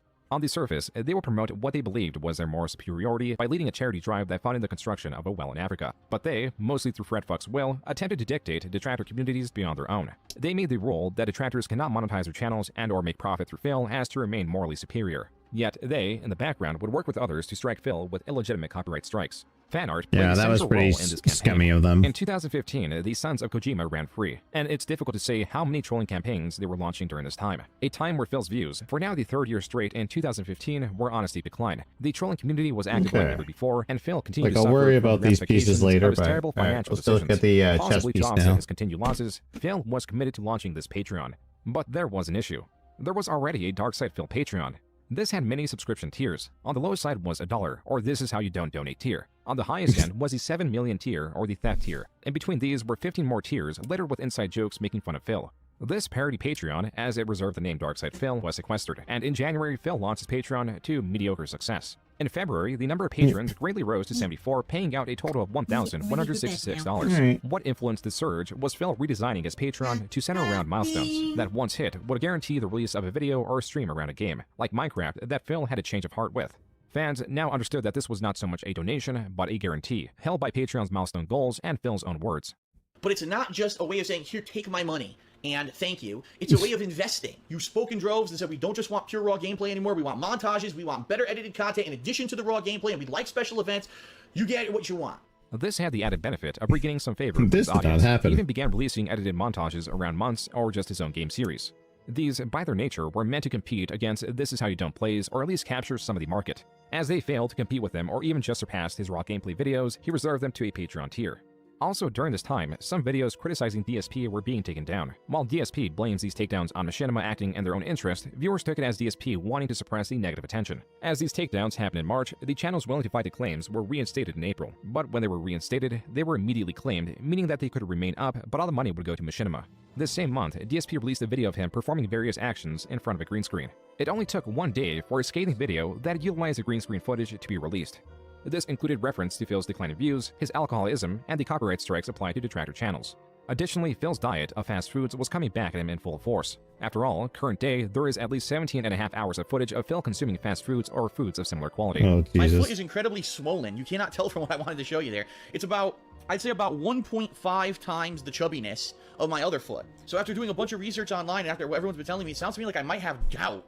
Gout, or historically known as the disease of kings, is caused from a diet abundant of alcohol and red meats. This news spread quickly. He has gout? How does he have gout? Gout, copyright strikes, continued loss of viewerships, and the rise of the Sons of Kojima were only the start to Phil's difficulties for 2015. His financial situation had gotten to the point that he was selling his statues that he could not accurately declare the quality of. May 19th. You can see very durable when it moves. May around. 19th. It did absolutely no damage to anything inside because it has lots of styrofoam Nah, it's inside. His comb has damage. Gotta call that out. As poor as Phil was with communication, there was one instance that him reaching out very well saved his life. All these super... Oh, the wellness check. Hold on. Not a swatting. Hold on, I had to I might emphasize have that it's not a swatting. He likes to bring it up as a swatting. It is not a swatting. It is a wellness check.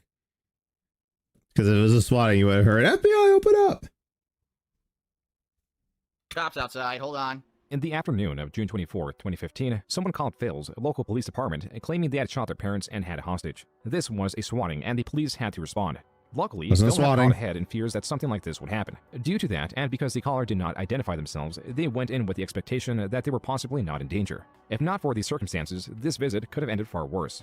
Shame on you. If you've ever made a This Is How You Don't Play about me, if you ever decided to follow me, make a clone account on Twitter, do this childish shit on YouTube, if you thought it was funny to dox me, if you thought it was the DDoS attacks were funny, you almost got me killed. You. Yes, you. This shifting of... Okay, can we point out too that in the moment he laughed it off. It was nothing, not a big deal. That he decides to make it a big deal by doing this video and blaming detractors and said, like, if you ever made This Is How You Don't Play, it was your fault. You almost got me killed. I'm like, all right, whatever, dude. And then he gets pissed because no news outlets picked up on it and say, oh, YouTube and Twitch streamer Darkside Phil was reportedly swatted on Friday. Like, he mad that guys like The No or Inside Gaming didn't report on it or some shit. blame and unjustly targeting the detractor community as a whole for the deranged acts of one person further soured relations with the detractors, yet gained a bit of sympathy for those that were not in this vortex. Phil was frustrated not just at the detractors, but also the fact that the media was not picking up on the story, meaning that this message that the detractors as a whole were at fault was contained to his own platform. Little did Phil know there was more negative attention on him than ever before. His streams, tweets, forums, Patreon were all being monitored and archived. The following month, Phil on his own forums equated using the chat function on his live streams but not donating as loitering, but it's okay because he's lenient. As much as he claims to be, his audience from both sides were not convinced, especially with the troubles on his Patreon. A new milestone goal at $1,250 was Project 7 Rebirth. Quote, if this goal is reached, I will take away at least 2 days, if not 1 to 2 full days in August to write, record, and work on the renewal of Project 7, with the hope that I'll at least have something to show for it by the end of the month. Unquote. Oh yeah, in no way, the Project other 7. than dry Patreon donations, does this goal make sense. The original Project 7 was a failure by all aspects, and now Phil was here offering to relaunch the series with just 2 days of work. Likely due to this, viewers were asking John Rambo if he was playing a part in it. Coincidentally, John Rambo on his own channel released a skit perhaps related to the news. Hi, my name is John, and I'm special because I upload videos to the internet. But being so important does have its dark side.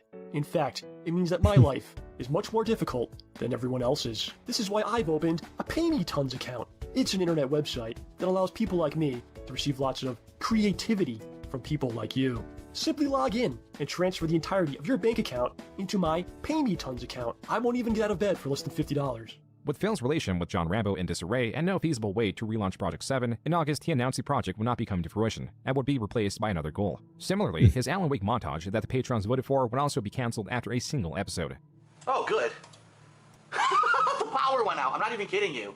Almost as if it was retaliatory, fan art that Phil used in his videos was being used to illegitimately strike his channels. To avoid further strikes, he deleted the videos that include the art, which amounted to 600 videos off his channel. This amounted to around 4 million views removed, and on Social Blade it showed that for the month of August he netted a total of negative 1.37 million views. That's why in November he insisted that through a strange, unverifiable string of events that this deletion of views was causing a drop-off in his channel. In this near 44-minute, long-winded video, Phil recounts to his audience that it was Machinima that instructed him to delete those 600 videos that caused a small dent in his total viewership, but does not provide evidence of Machinima doing so because he claims he was instructed via a conference call. Then he claims an anonymous insider told Phil that this subtraction of views brought him down in the invisible total rankings and that YouTube was still using that archaic system of promoting videos via their channel's total accumulated views. The only thing is that all existing evidence works against him. The strongest evidence is in his Social Blade. Contrary to what he is stating, he has had far worse drop-offs in views, and actually late 2015 were the most stable than they'd ever been. From November of 2011, he was losing over 1 million viewers on a daily basis. Yet now, in late 2015, he was worried about a small fluctuation of around 200,000 viewers. What's more, the deleted views against Phil's total views would have been so insignificant, it would have no effect on his channel. Then again, there is a benefit in framing this natural downward trend as an emergency. But when this shit happens with YouTube and I have no control over it, I need your help.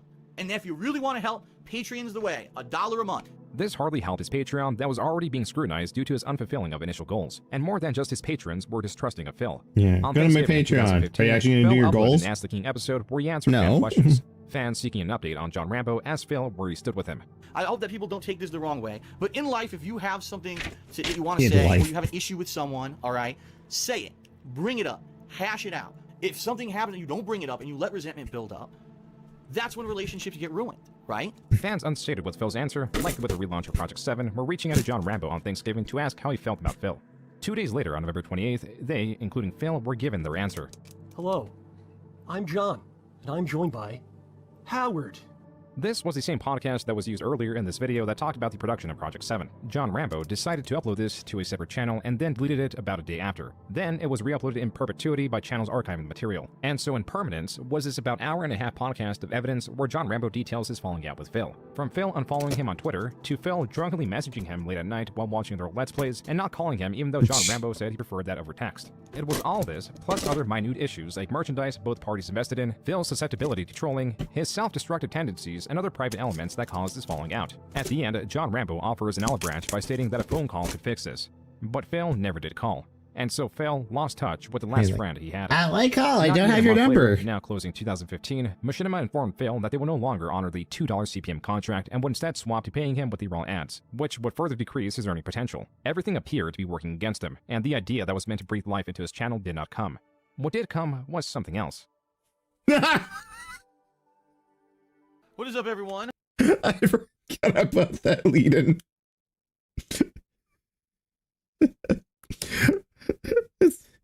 5 o'clock comes, and so do I.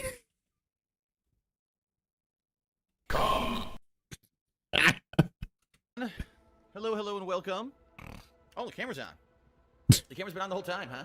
Phil attempted to dismiss what he was doing by saying he Hello. was doing quote-unquote various stuff like scratching his leg.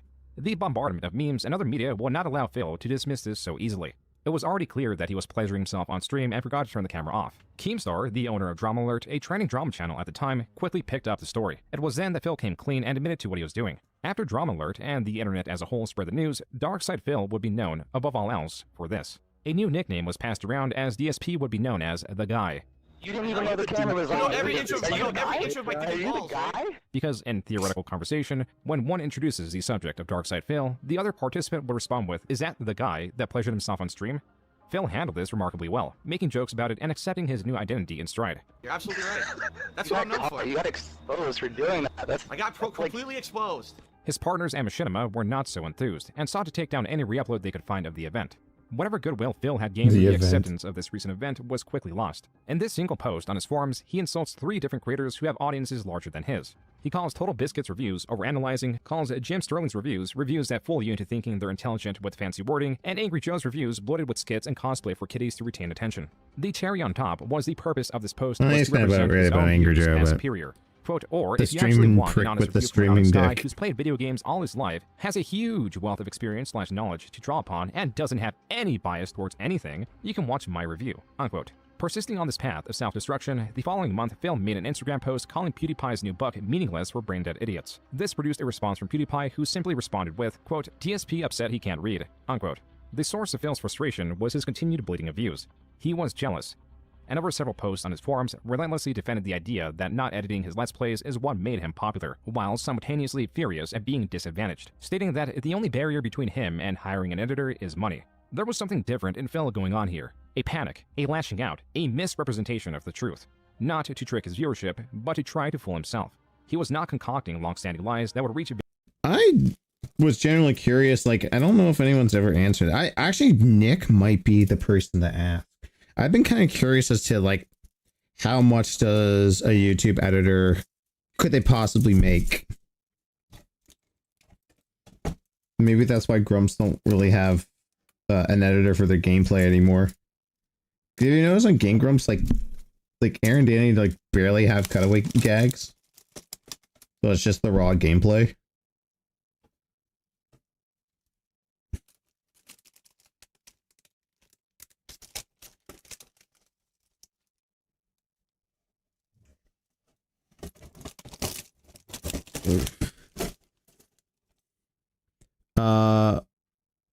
What was that, Magneto? Yes. Various people or form some campaign of X-Men. misinformation or unverifiable fact. He was arguing with individual members on his forums with multi-paragraph long responses. As the users had grown accustomed to, Phil was blaming "this is how you don't plays" for his failings, calling them slanderous. A user of his chat was even banned for stating that they enjoyed their job and wouldn't prefer streaming. Phil was fighting with the very concept that the loss of viewership was his fault. It's a wonder what this fight with reality was doing to him. Out of his continued desperation, he was back on Twitch asking for more paid subscribers. Phil's loss of viewership had him left with the most dedicated supporters and detractors watching his streams. The worst part for Phil was this balancing act between dismissing detractors and appeasing supporters. Quote, "I seriously need to start convincing people that YouTube isn't going to support me anymore, so they need to pledge a Patreon and or sub, get bits here. Because at this rate, it's a joke. I'm on pace to make half as much in December this year as I did last year, playing 4 new games. Just got a notification my bank account is overdrawn. Luckily, my Machinima payment is literally coming through today," unquote. To add salt to the wound, the infamous clip of Phil was strong in circulation even at the end of 2016. That face. 2017 started just as bad for Phil, as he announced that he had been renting his condo out in Connecticut, but that was no longer the case. More would be lost this year than any other. On February 26, 2017, Phil participated with his viewers in a game of Quiplash 2. A game with pre-established questions that could be answered in any way. The goal is to win the favor of the competitors with the most compelling answer. This quickly delved into the memes both surface level and personal around Phil. For example, his seal laugh or ack ack ack. KFC tries a KFC grilled chicken or make more ad revenue than Phil. Foul bark or they're both good. None of these had any major effect as Phil played along with the roasts. It wasn't until a player shoehorned in an answer that caused chaos. I don't even know what that means. Leanna's fake engagement ring. Huh? What does that mean? I never gave her an engagement ring, so I don't know what that even means. I don't understand. Is there something in the detractor circles about a fake engagement ring? What are you talking about? I didn't give her an engagement ring. What? People are weird. Huh? What does that even mean? What was that? What are you talking about? What are you talking about? It won, and it makes no sense whatsoever to anyone who's not into an inclusive circle jerking circle. That makes no sense at all. What does that mean? Is there actually like some kind of a joke about an engagement ring? Huh? Huh? She What? posted it on her own Twitter. What are you talking about? It's about one of her Twitter pictures? What are you talking about? That's hilarious because that just shows how mind-fucked and stupid the people are who do this shit. These detractor idiots. Because no human would know what the fuck they're talking about. It's some completely No human. I know this because I am human. God, the way he talks about no human. It makes me believe all this talk, whenever he says humans and planets, it makes me believe that he's an alien. That he really isn't human himself.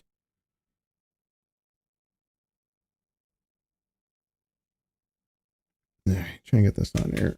inside joke they made up for themselves that no one would know anything about at all. It doesn't make any sense. It makes zero fucking sense. And it ends up being the big winner at the end of the game. That's so fucking stupid. As was revealed to Phil through a video game, Panda Lee had been wearing a fake engagement ring to her job. Dissatisfied in the relationship and the lack of progress towards marriage, this was her way of lashing out and participating in the drama on Twitter. Quote, "Oh shit, he knows about the fake engagement ring I wear to work that I wear all the time? How could he have known?" Unquote. Panda Lee then posted the ring itself, captioned with Ringgate 2017. Panda Lee allegedly also took off work to experience the live drama that was unfolding.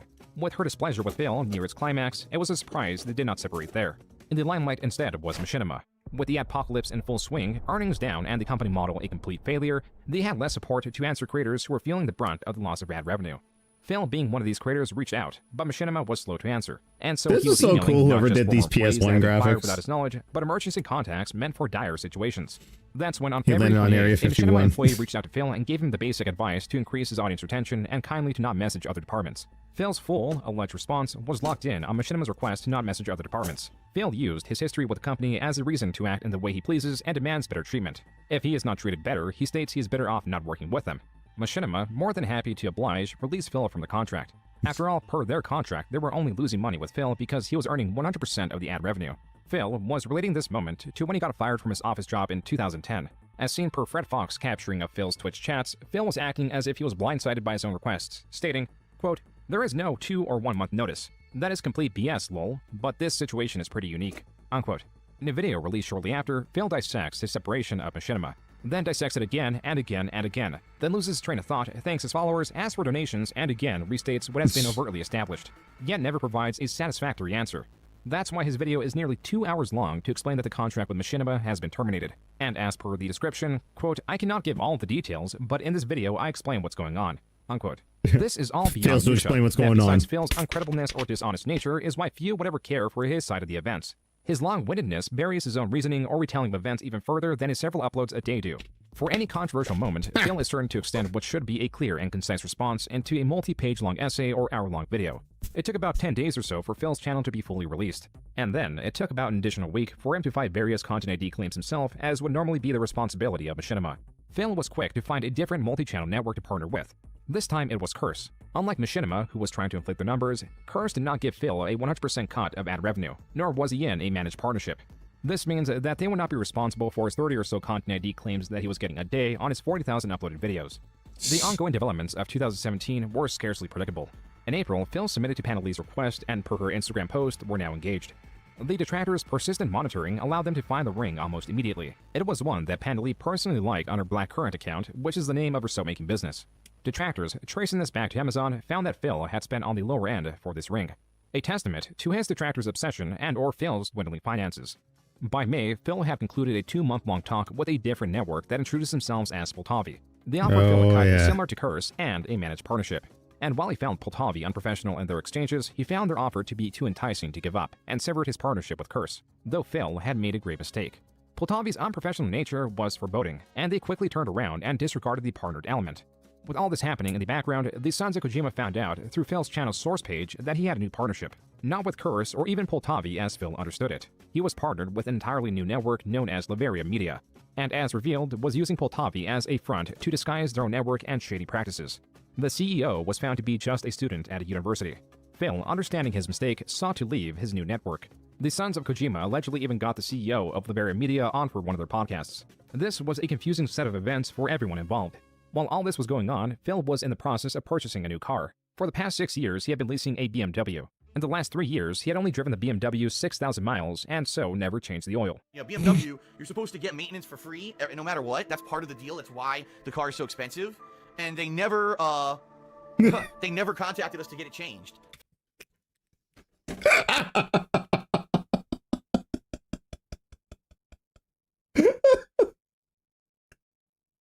Mechanics are not doctor's offices, Phil. Yes, Mr. Burdell, it is that time of year for you to bring your car in and have the oil changed.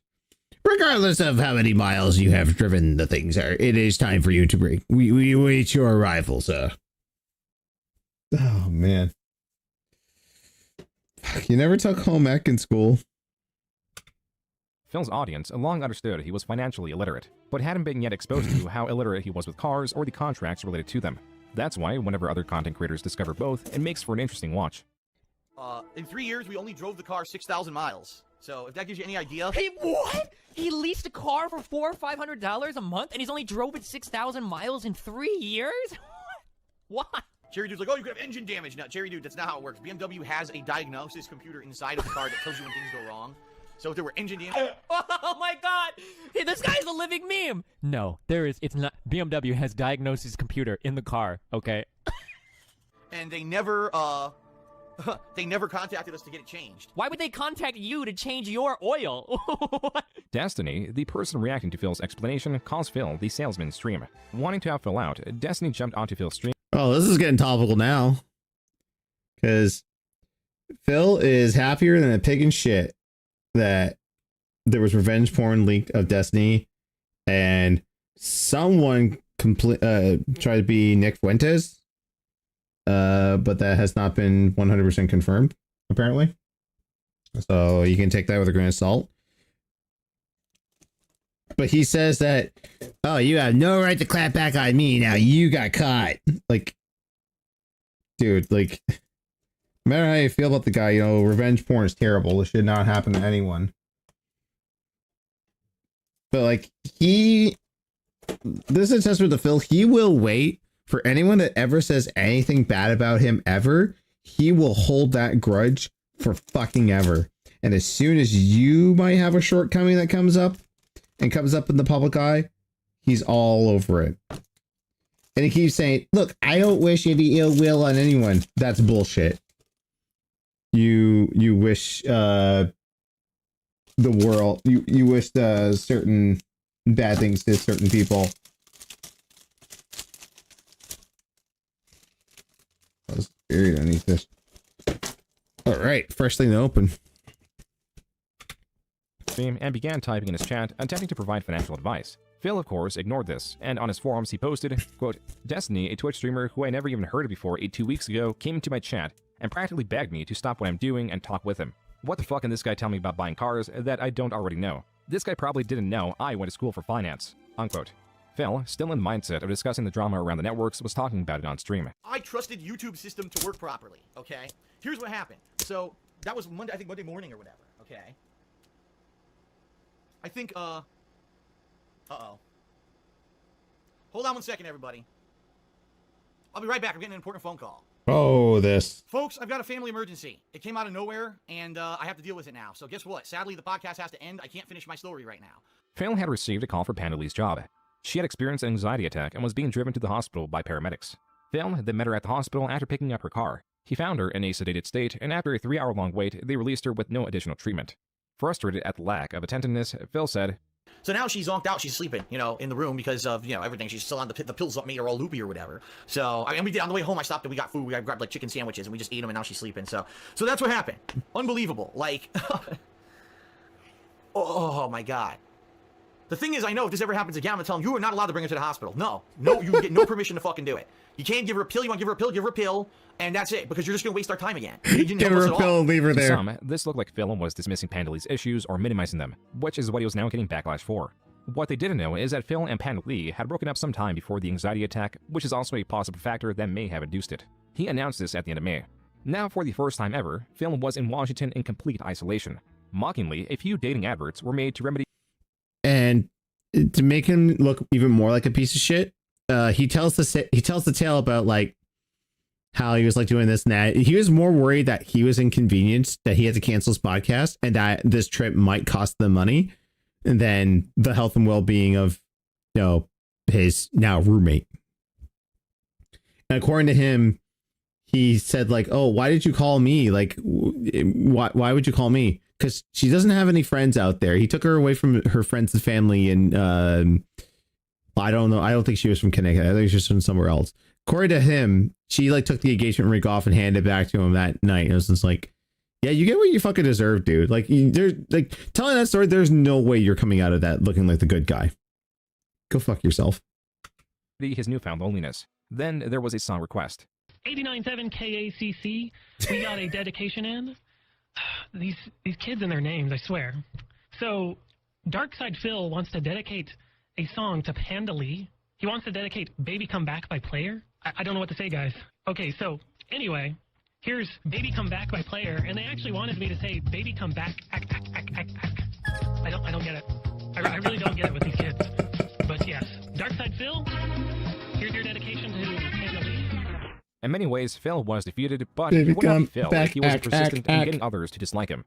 On his Twitch chat, a place only the current viewers are meant to see, Phil, in jealousy of popular creator iJustine, typed, quote, "iJustine is busy getting gangbanged by EA executive staff all weekend. The only fucking reason she was actually hired in the first place, lol," unquote. Prominent detractor accounts took this screenshot and were quick to not only spread it on Twitter, but also tag iJustine in it.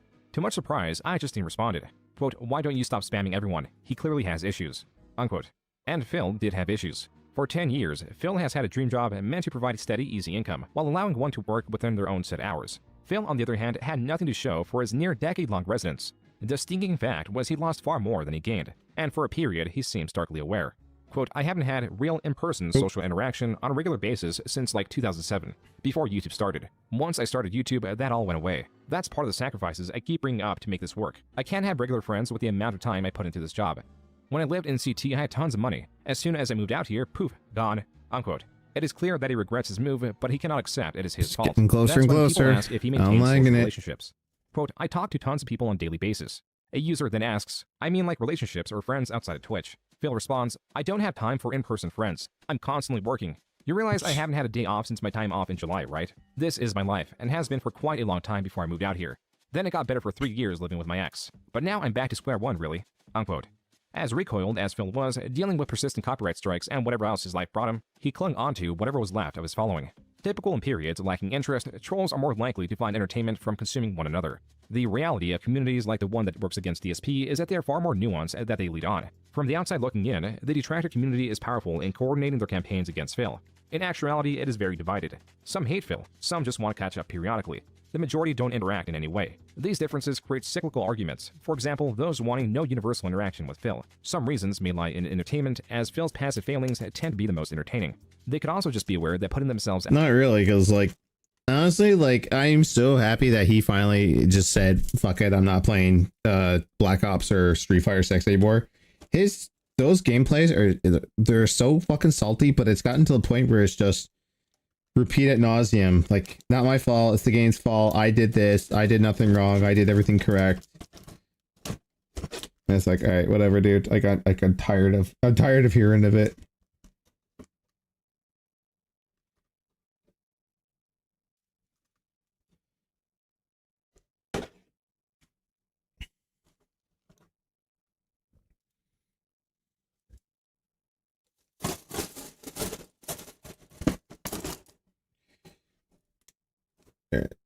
Out personally will lead to ridicule in a space that exploits any weakness. Or they simply feel sympathetic to his plight. On the other end, you'll have those that want interaction with Phil. These can be small by typing messages in his chat to get a reaction or requesting a song on the radio. That is a simple basis of trolling. The overall effects are minimal and hardly controversial. Then you have those that feel personally slighted by Phil and seek revenge. This is where the illegitimate copyright strikes come from. They want Phil to fail in any way, and few strategies are out of their purview. Truly, the only defense in the space is self-awareness and anonymity. These members lack both. And the most interesting part is all these people inhabit the same space. Whether it be the forums or Phil's chat, they can be seen arguing endlessly. It is only a community out of convenience and nothing else. That's why it may look like the sons of Kojima would sit on top of this virtual hierarchy. But in actuality, the only thing they have claim to is they're the ones most dedicated to Phil. The group watches his streams for hours at a time to no benefit other than that claim. They are united by an overweight, middle-aged, failing, ailing creator. They were persistently hated within the detractor communities because they, being allowed to exist in their space, somewhat represented their community, albeit not accurately. Most dedicated channels, Twitter pages, and groups made for the sole purpose of following Phil are highly scrutinized, and if they become obsessed to the point they no longer represent any niche, they will always fail. That's why the Sons of Kojima collapsed in late 2017. Their leader, Fred Fox, was highly paranoid, morally confused, overall an oblivious individual. Though he was responsible for countless hours of footage criticizing Phil, he would crumble and get frustrated at even just his Encyclopedia Dramatica. These pages are known to be full of purposely inaccurate and exaggerative information to get a rise from who they're targeting. And his frustration from its creation further warranted its existence, as seen here where he is lambasting the creator of the page. So how about this? I'll go fuck your mother for the laws and everything will be cool, right? No hard feelings? I guess There if you want to you like go. twist, For the laws. if you just want to twist my logic into black and white there, sure. No, I mean, that's what you're saying. You're saying you could do something if it's just for the laws. Nobody's supposed to get mad or offended. That's not what I'm saying. I'm saying you shouldn't take fucking Encyclopedia page Dramatica seriously. There are also times when they invited Mr. Medicare on, a creator well known for his banter. Okay, how much money would it take, this is for all of you, for one of you to suck Phil's cock? What is the donation amount that would be required for you to get on your knees and orally pleasure Phil? Whoever asked that, fuck you. That means, he's considering a number. You went silent because I'm not answering because I'm not interested in that. That's fucked up. So you're telling me you're not going to suck a dick for $10 million? No. Really? You wouldn't suck a dick? You wouldn't get on your knees and slurp up some man mayonnaise for $10 million fucking dollary dues? I don't want to lose my dignity. Who gives a shit about dignity? You got $10 million in the bank. You can make people forget with the money. You can black hole that shit on the internet. Does the thought of Phil gently rubbing your hair as he comes in your mouth, does that bother you that much? What the fuck? Jesus, Medicare. This is so wrong on so many levels. Well, there you go. They refuse to answer. But if you notice, when I asked that question, they all went silent because they were thinking of a number. Every one of them was thinking of a number. Some comments under this near 50-minute long video read, quote, Christ, without any DSP material to commentate over or talk about, these guys just got nothing. That's some weapons-grade humiliation. Christ, these guys are awkward. It makes me want to like Phil if these are his trolls. Unquote. Oh, God. On Kiwi Farms, there is a tremendous amount of information, detailing Fred's paranoia, his coordinated attacks at former and current members, his group's campaign of copyright striking DSP via fan art, This is and his such a attempts to regulate complex the community piece besides that I'm deciding putting what together is right allowed now. to be monetized on the basis of moral superiority over Phil. His antics and strange history are also entertaining. That was another reason why he was exposed and why there are over 2,000 posts discussing him. What mattered to Phil was that his most persistent detractor group was no more. And on September 2017, he released a twitlonger about it. It is here that Phil revealed that Pandalee's father was swatted in the past. This to him made it clear that no one in proximity to him was safe. This is the reason why he claims to have skipped Pandalee's brother's wedding. Quote, what did the SOK do? Well, first, they decided to find out the address and date of the wedding. Yes, that's entirely true. They're so fucking sick that they, on their own and without my mentioning it for months, researched and found the event, and then spread that info all over the internet. They then decided to spin it that the reason we weren't attending was because I had to force Leanna to skip it so I could stay home and play Fallout 4 to make money. They actually accused me of keeping her at home forcefully. It couldn't have been further from the truth. It was a crippling fear that the SOK themselves, who found the damn date and address of the wedding, would have swatted the wedding. That made us stay home. So not only were they the reason we missed the wedding, they then turned their own vile actions into a way to make us look bad after the fact. It's mind-numbing, isn't it? Unquote. After the fall of the Sons of Kojima, there was a rise in more passive trolling. On Phil's forums, there was a crop-up of clear catfishes that had all miraculously turned 18 years old at the time. Then there was a pirate-themed treasure map made of the places Phil frequented and it was often thought to enjoy, with the inclusion of health foods and a gym placed just out of his reach due to the uncrossable bridge of certain death. On Instagram, there was a new strategy of trolling through indifference. No matter what picture Phil posted, there was bound to be tens, if not hundreds of comments stating two words. Well, really just one word with two variations.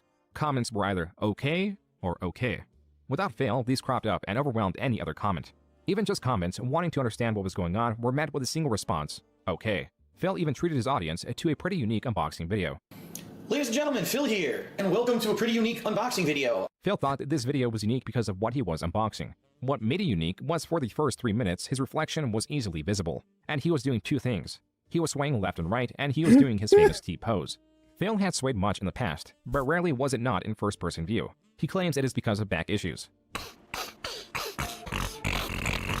The snorting was blamed on what DSP claims is a post-nasal drip. The snorting plays into his depiction of a pig. Combined with his ability to remain online and survive like a cockroach came the derisive nickname Pig Roach. His laugh, his sway, his snorts all could be, and some were, made into several minute-long compilations of Phil doing these singular actions. Phil doing these actions in tandem would also gain purchase. That could be used for bingo. Then there were two food-related items that always got viewers' attention. The first was sparked by this tweet where DSP states he likes penne.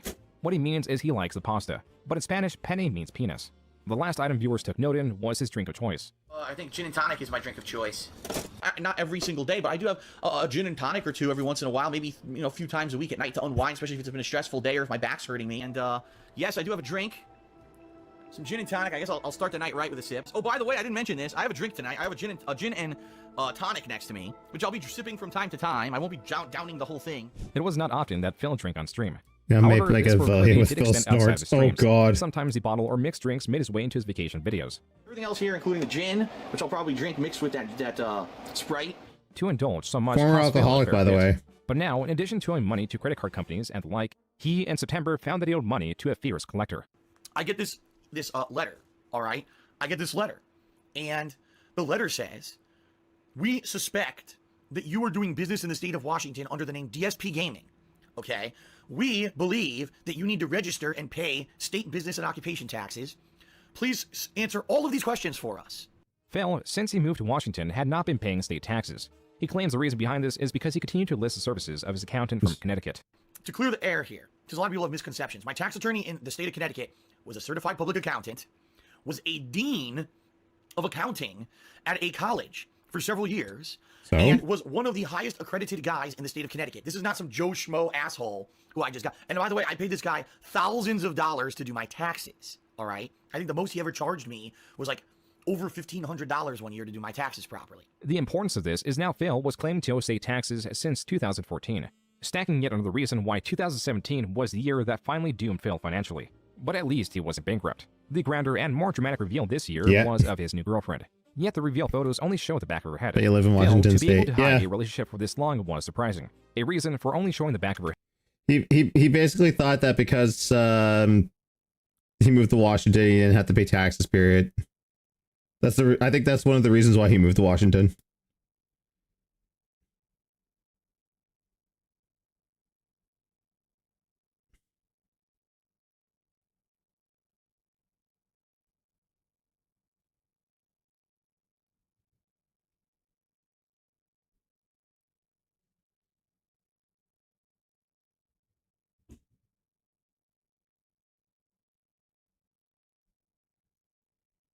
I think I goofed on something here. Oh, no, maybe not.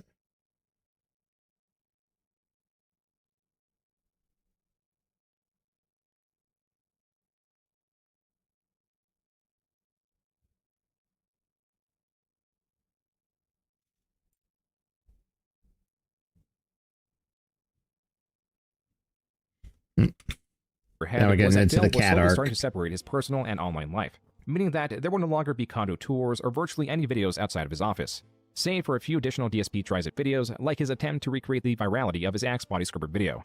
This could only be beneficial. It wouldn't allow viewers to analyze his new purchases, his eating habits, anything that can be used against him, or even the people around him. Keeping Kat anonymous was likely Phil's attempt to protect her, though it did have its weakness and was immediately exploited. So they fabricate this story that I hired an escort to come visit me during my Christmas break. I paid her thousands of dollars, or owe her thousands of dollars, apparently. I don't even know what the full story is because I'm not really following it. Well, true to her word, Kimberly did know where to release that information too.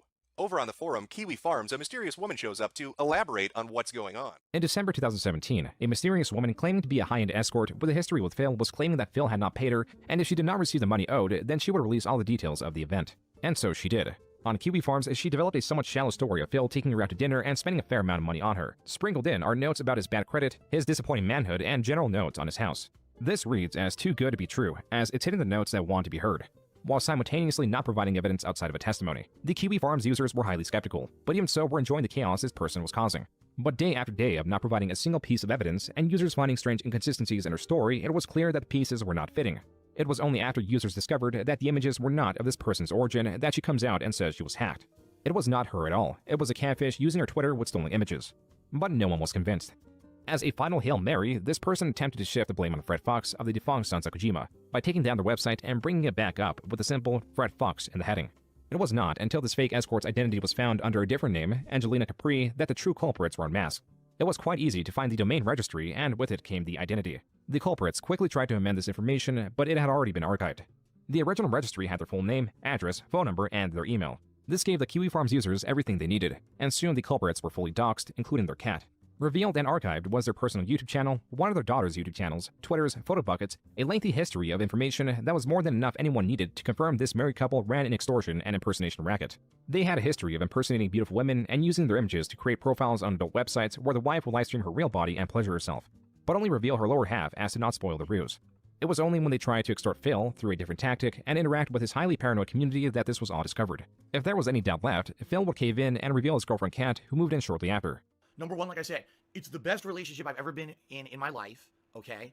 I feel like She does what I tell her to do and doesn't talk back. I am in love with her, absolutely. She's in love with me. And yeah, if sure. she were to move in, number one, she has a job that she, you know, can probably find a job out here similar or whatever and make income to help immediately. Number two, cooking and everything, helping with the responsibilities of the house so I can get back to how I was. And cook Kat did. The pair seemed well off. Even if Kat did appear awkward and uninteractive on stream, her uncombativeness was welcome. Where this cat reveal caused relief, the next cat reveal only brought frustration. What Phil was currently revealing was a sponsorship from OP Seats. The same day Phil revealed it, OP Seats terminated their contract with Phil due to the backlash they were getting. So let's talk, because I want to tell you the full story of how I basically obtained sponsorship, and then all of a sudden, because of the actions of trolls, the sponsorship is now gone, okay? Even so, in February, Phil procured a different sponsor but remained with a similar product of a gaming chair. Gaming chairs across the board are disreputable for their style over function. That was not the only reason SpawnSeats, the sponsor of Phil, was getting backlash. As it was discovered, this new company was not really a company at all. It was a person drop-shipping cheap gaming chairs with an inflated price. So not only did this new sponsorship fall through, the company attached to it failed along with it. Phil was hardly sympathetic. Fact of the matter is, folks, it doesn't really affect me because guess what? There we go, got it. I got the chair. I got the chair already. That's why I didn't do a lick of promotion until I got the chair. And I talked to the guy upfront about this, the possibility of nasty shit happening. And he said, no, I understand. Don't worry, we'll put up with it. It is what it is, guys. As much as detractors work to spoil his mood, they can hardly compete with the natural and novel interactions Phil has, like with this 11-year-old on VR chat. Can you please go in the waiting room? Sure, where is the waiting room? Right behind you, idiot. You can't go in there. You didn't have to call me an idiot. I just walked in the door. I'm trying to figure out what's going on. Well, if you look around, you would have been able to know. Look around. It says waiting room on top of it. Wow. You're quite rude. Wow. I'm 11. Deal with it. Good, now I'm away from that annoying fucking bitch of a kid who I would have slapped in real fucking life if they talked to me like that. I would have fucking pimp slapped that shit out of that. This Pokemon-themed pixel art was made to commemorate the occasion. These small moments carried Phil's live streams for 2018. Nothing individually significant happening, but enough happening to remind the internet of his existence. This all hardly competed with ongoing events. Relative to the collaboration between popular live streamer Ninja and popular musician Drake, DSP was practically non-existent. Until he began tweeting about their collaboration, starting by calling Drake and Ninja overrated. Phil sought to detract from this collaboration, from the likes of which were rarely, if ever, seen. Tweet after tweet, he argued with Twitter users. At some point, he even slided PewDiePie, claiming he is a product of hype and not quality content. Either these interactions struck a chord, or Phil was just in many prominent content creators' minds as, in not-so-quick succession, they took their turns mocking Phil. Like iDubbbz promoting the idea of Phil doing a collaboration with any rapper. In the background, there were leaks about Phil wanting to take down a video that for a short moment mentioned the escort saga. But in the foreground was PewDiePie. You may not like it, but this is what peak performance looked like. Onion Man versus Soy Boy. iJustine was voted into another response from the same quote. And Phil finally also made it into a watchable video. This Twitch user had the bad idea of prematurely turning on his camera. Right before starting the live stream, he gives himself a short break to relax. Watchmojo.com. The camera's been on the whole time, huh? I don't even know. There was a renaissance of sorts in ways creators were able to make Phil entertaining. Few as creative as El Crimson King. This fucking piece of shit, this disc, you see this fucking piece of garbage disc? Oh, the puppet. Fuck it. It's gonna stay back there forever. I'm never fucking picking it up again. Don't ever ask me to play that fucking game again. That's the worst fucking game. That game is way worse than Revolution 16. Seriously. Behind you, idiot. You click on that. You didn't have to call me an idiot. I just walked in the door. I'm trying to figure out what's going on. This video would be honored by the creation of its own snore compilation. This emphasis on creative ways to mock Phil made the latter half of 2018 appear creatively bankrupt in comparison. In the same vein, Phil was also suffering from his own potential bankruptcy. Basically, in a nutshell, without going into too much detail, I'm not partnered anymore. In July, he announced that he had split from Curse, claiming the separation to be amicable. Now, having to rely on his own, unsuspended AdSense account, Phil found that he was making far less than he was with his partnership. On top of this, his views were halved without explanation, going from an average of 2 million a month to hovering just around 1 million. And so Phil did what he calls an emergency livestream, trying to brainstorm ways and goad sympathetic viewers to help with donations. Provided was also advice. A common recommendation is to get a job outside of content creation. Phil, not wanting to consider this option, had these messages delivered in rather creative ways. Phil, being a fan of the WWE, reacted to this person holding up a sign that reads, quote, DSP get a job, unquote. This was not even the first time this happened. Last year, a person held up a similar sign, though less legible. Phil opting to continue streaming to a dwindling audience would suffer the consequences of dealing with his remaining audience. These are superfans that stuck with him regardless of countless examples of Phil's ill will, and on the other side are his most persistent trolls that remain even after the majority of trolls lost interest in Phil's cyclical nature. On the other side was a user known as everyone taking signs to wrestling events. They came in donating thousands of dollars, but also used the money they donated as leverage as they could circumvent what would get a normal person banned simply because of their influence. But even Tut pushed this beyond what Phil could endure. After creating much unwanted attention for Phil and Phil pushing back, Tut threatened to charge back the money he donated. A chargeback is when someone donates money, gets the desired effect of having the streamer read their message, and then, in a later date, petitions PayPal or whatever financial medium they're using to get their money back. This is done by stating that the money was fraudulently sent or by other dishonest means. And Tut did try to charge back some of that money, only to fail as PayPal sided with Phil. This was a victory for Phil, but in the grand scheme of how much he was bound to owe, it didn't seem like much. In addition to my normal income, I need to raise about another roughly $16,000 between now and April. This plays into why Phil is labeled as an e-beggar, a person that petitions, guilts, or even demands donations from their audience. While it is normal for streamers to subtly stimulate donations through appreciation, Phil's tactics are more direct. Taxes are going to be my main thing I have to figure out this year. Making enough money not only to pay the bills, but my taxes are coming up. And right now I'm focused on just getting through this year. Hopefully being able to pay my taxes somehow. I'll be honest with you guys. That was allowed. Dragon Quest 11. On my mind. I've got tax payments due. My state taxes are due in January. My federal taxes are due in April. If I could get through paying the taxes for next year, the federal taxes, their taxes were high. Things like tip goals and the like on stream to try to raise funds for my taxes and all that. This very much works. In December, Phil's relentless discussions of money launched him into the 4th highest number of Tier 3 subs. These are subscribers that cost $25, and somehow Phil got 204 of them. With an average of 372 viewers means that each viewer paid on average $13 solely from their Tier 3 subs. But also, the donations are disproportionate as subscriptions can be gifted. Donations and other tiers of sub have also been taken into consideration. And which he has admitted, he has now admitted that he has he said like, oh, all those times that I asked money for taxes. Yes, they did go to taxes, but I also spent that on mobile games. It's like, you are sitting there begging and pleading people for money because you can't pay taxes, and you put it towards anything other than taxes, then you need to give that back. If they didn't go to the thing that you said it was going to be paid for.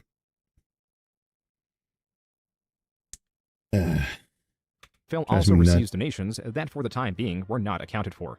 Typically, surges in donations or the like are linked to unique or interesting streamers rising in the ranks receiving donations to produce more of their content. And to Phil's credit, he was planning to do something unique. Something no streamer would ever even consider. And that is a marathon to raise money to pay for his taxes. All right, it's going to be via tips, meaning the only real viable way for you to contribute and help me out in this situation is to tip me, because you tip me via sending funds to my PayPal, and that allows me to have those funds right away and put those funds toward my taxes. The marathon was to take place in March of 2019. The goal was to raise around $5,000 through tips. And as Phil mentioned, the tips he received, which is the money he made through PayPal and not subscriptions or other Twitch integrated services, would be used towards taxes. More than likely, probably now, at this point, I've probably raised like around $900 to $950, because every dollar tip I only get 67 cents out of. I probably got, no lie, like $500 tips today, and all those only like 60%. So, but it is what it is. Thank you guys. This was not very close to his $5,000 goal, so Phil did a second marathon in April where he made a bit more money as seen through the bar at the top, again stating where all the money would go to. I said, so people have been asking me questions like, so what's going to happen now? It's very simple. With all the money that I've raised for these taxes, I'm going to go to my tax guy and say, this is what I have. There was some natural skepticism and some paranoia around Phil, as he had shown himself to be a dishonest person. And so, in the detractor community, while theories spread, but only the most gullible swallowed all theories around Phil. The newest theory came from the blindsiding reveal that Phil had gotten married to Kat and used the funds earned from the tax marathon streams to finance some of the wedding. But Phil got on stream to quell some of the unrest. And by the way, as I'm going to explain, don't worry, again, everything's going to be explained. Everything I told you guys up front about that stuff is true. Everything, every dollar that was raised to help with taxes is going towards the taxes. Now, And then years later, he would admit that he spent it on WWE champions.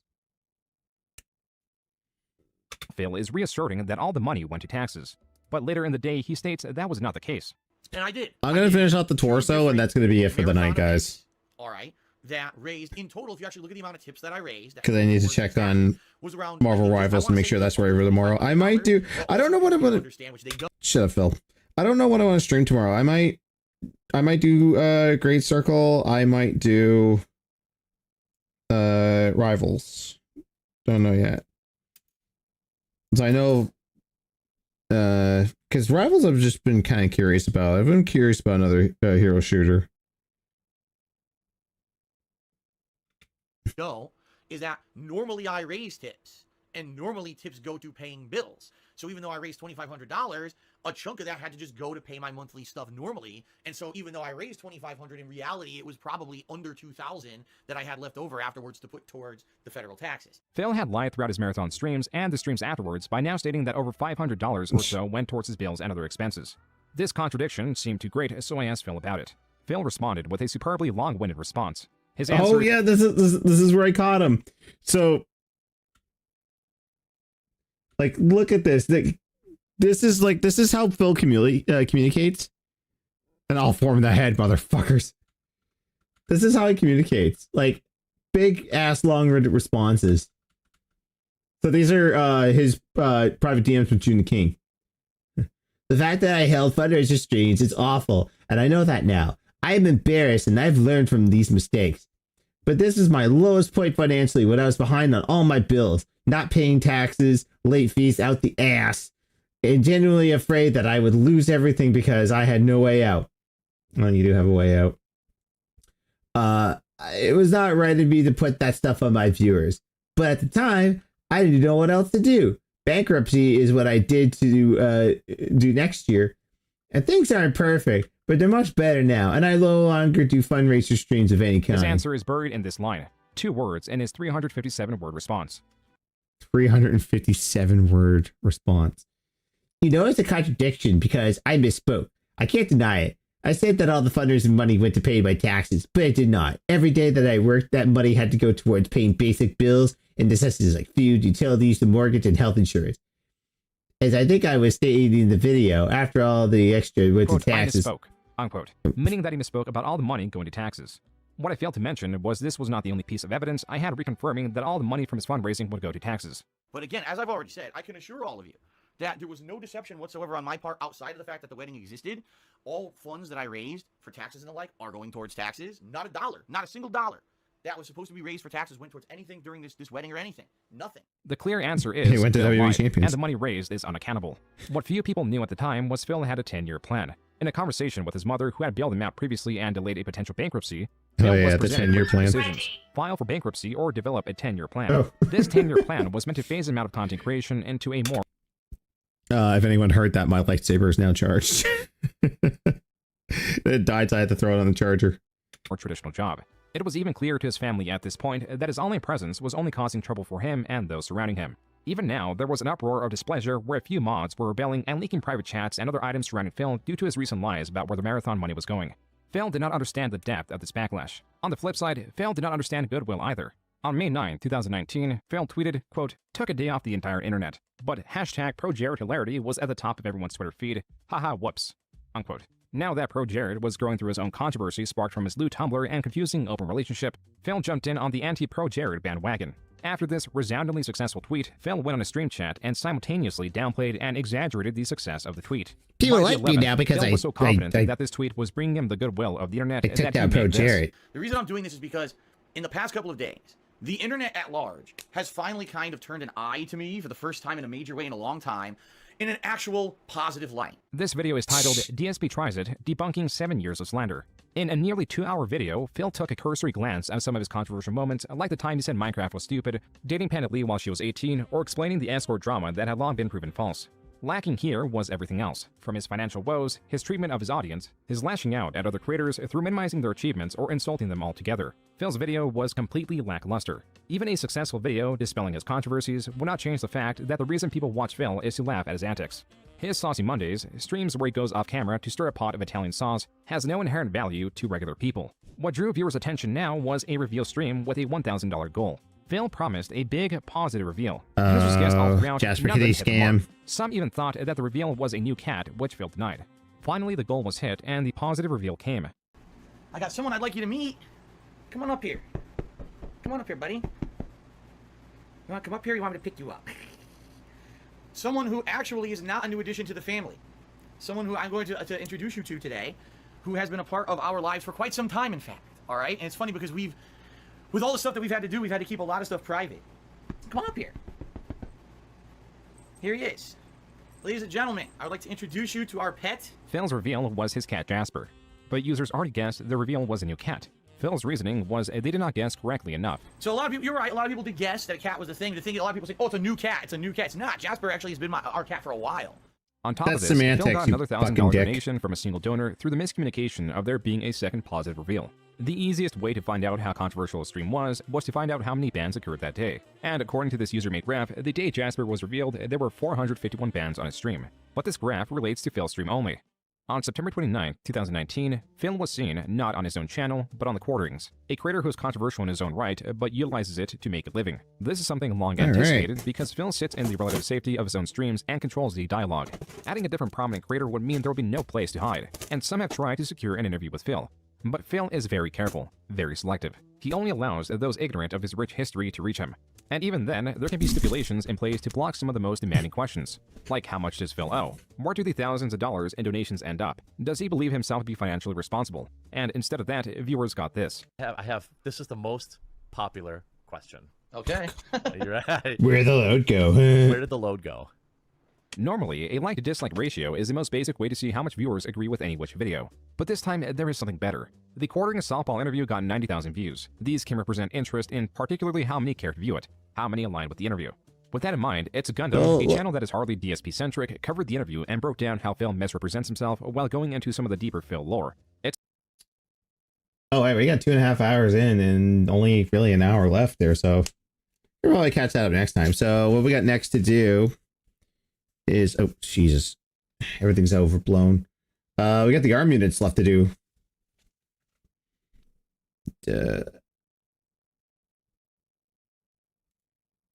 No, easier to, instead of blowing this up, let me just bring up another webcam. Hold on. There we go. A little blown out, but yeah. These pieces here are still a little loose, so those are probably the only thing I'm gonna have to put glue on. But yeah, the Wing Gundam is coming along nicely.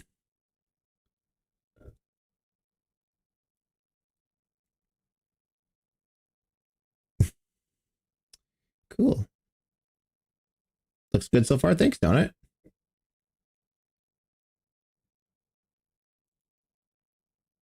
Guess I want to remove that there. All right.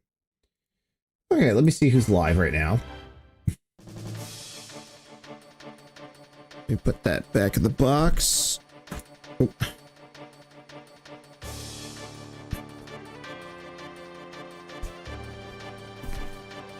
Let me just leave the book open, that way I know what part I'm on next time. Yeah. I gotta get caught up on all these model kits, because I still got quite a few to do.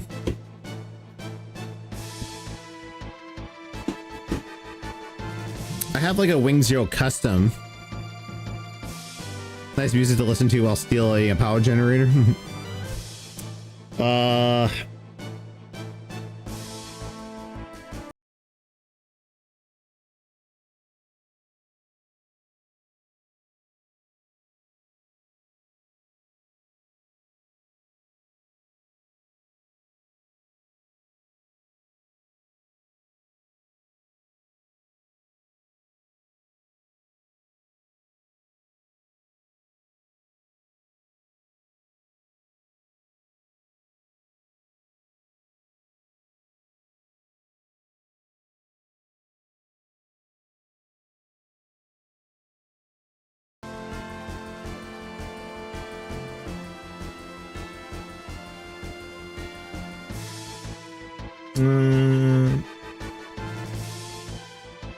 Wow, Sav's not doing DSP politics tonight? Weird.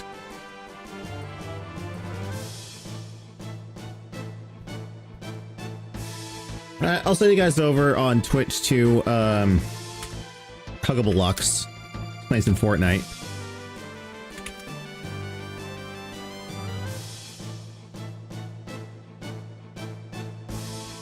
And if you're over on YouTube, I'll send you guys over to the Tractor Beam. Because they're doing more. If you want more DSP style content. Oh wait, how do I redirect? Hold on.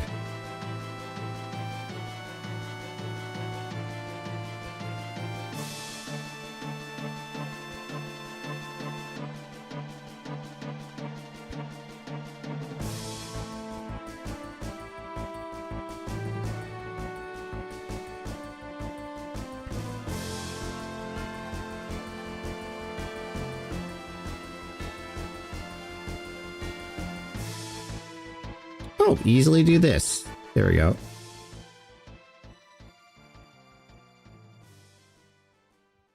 And I'll bring them up on my stream here just to make sure everything's aesthetic. Oh, nice. All right. So y'all have a good one. If you're over on Twitch, say hi to Hugs. If you're over on YouTube, say hi to Distractor Beam. It's probably will be adding there because they're watching some old shit. Number 2 contractors. Oh, they're talking about the depression. I had depression, you dumb fuck. No, you don't. But y'all have a good night. Stay safe. I might be live tomorrow. I haven't decided yet. If I do, I'm either going to be doing Indiana Jones or Marvel Rivals. But y'all have a good night. Bye bye.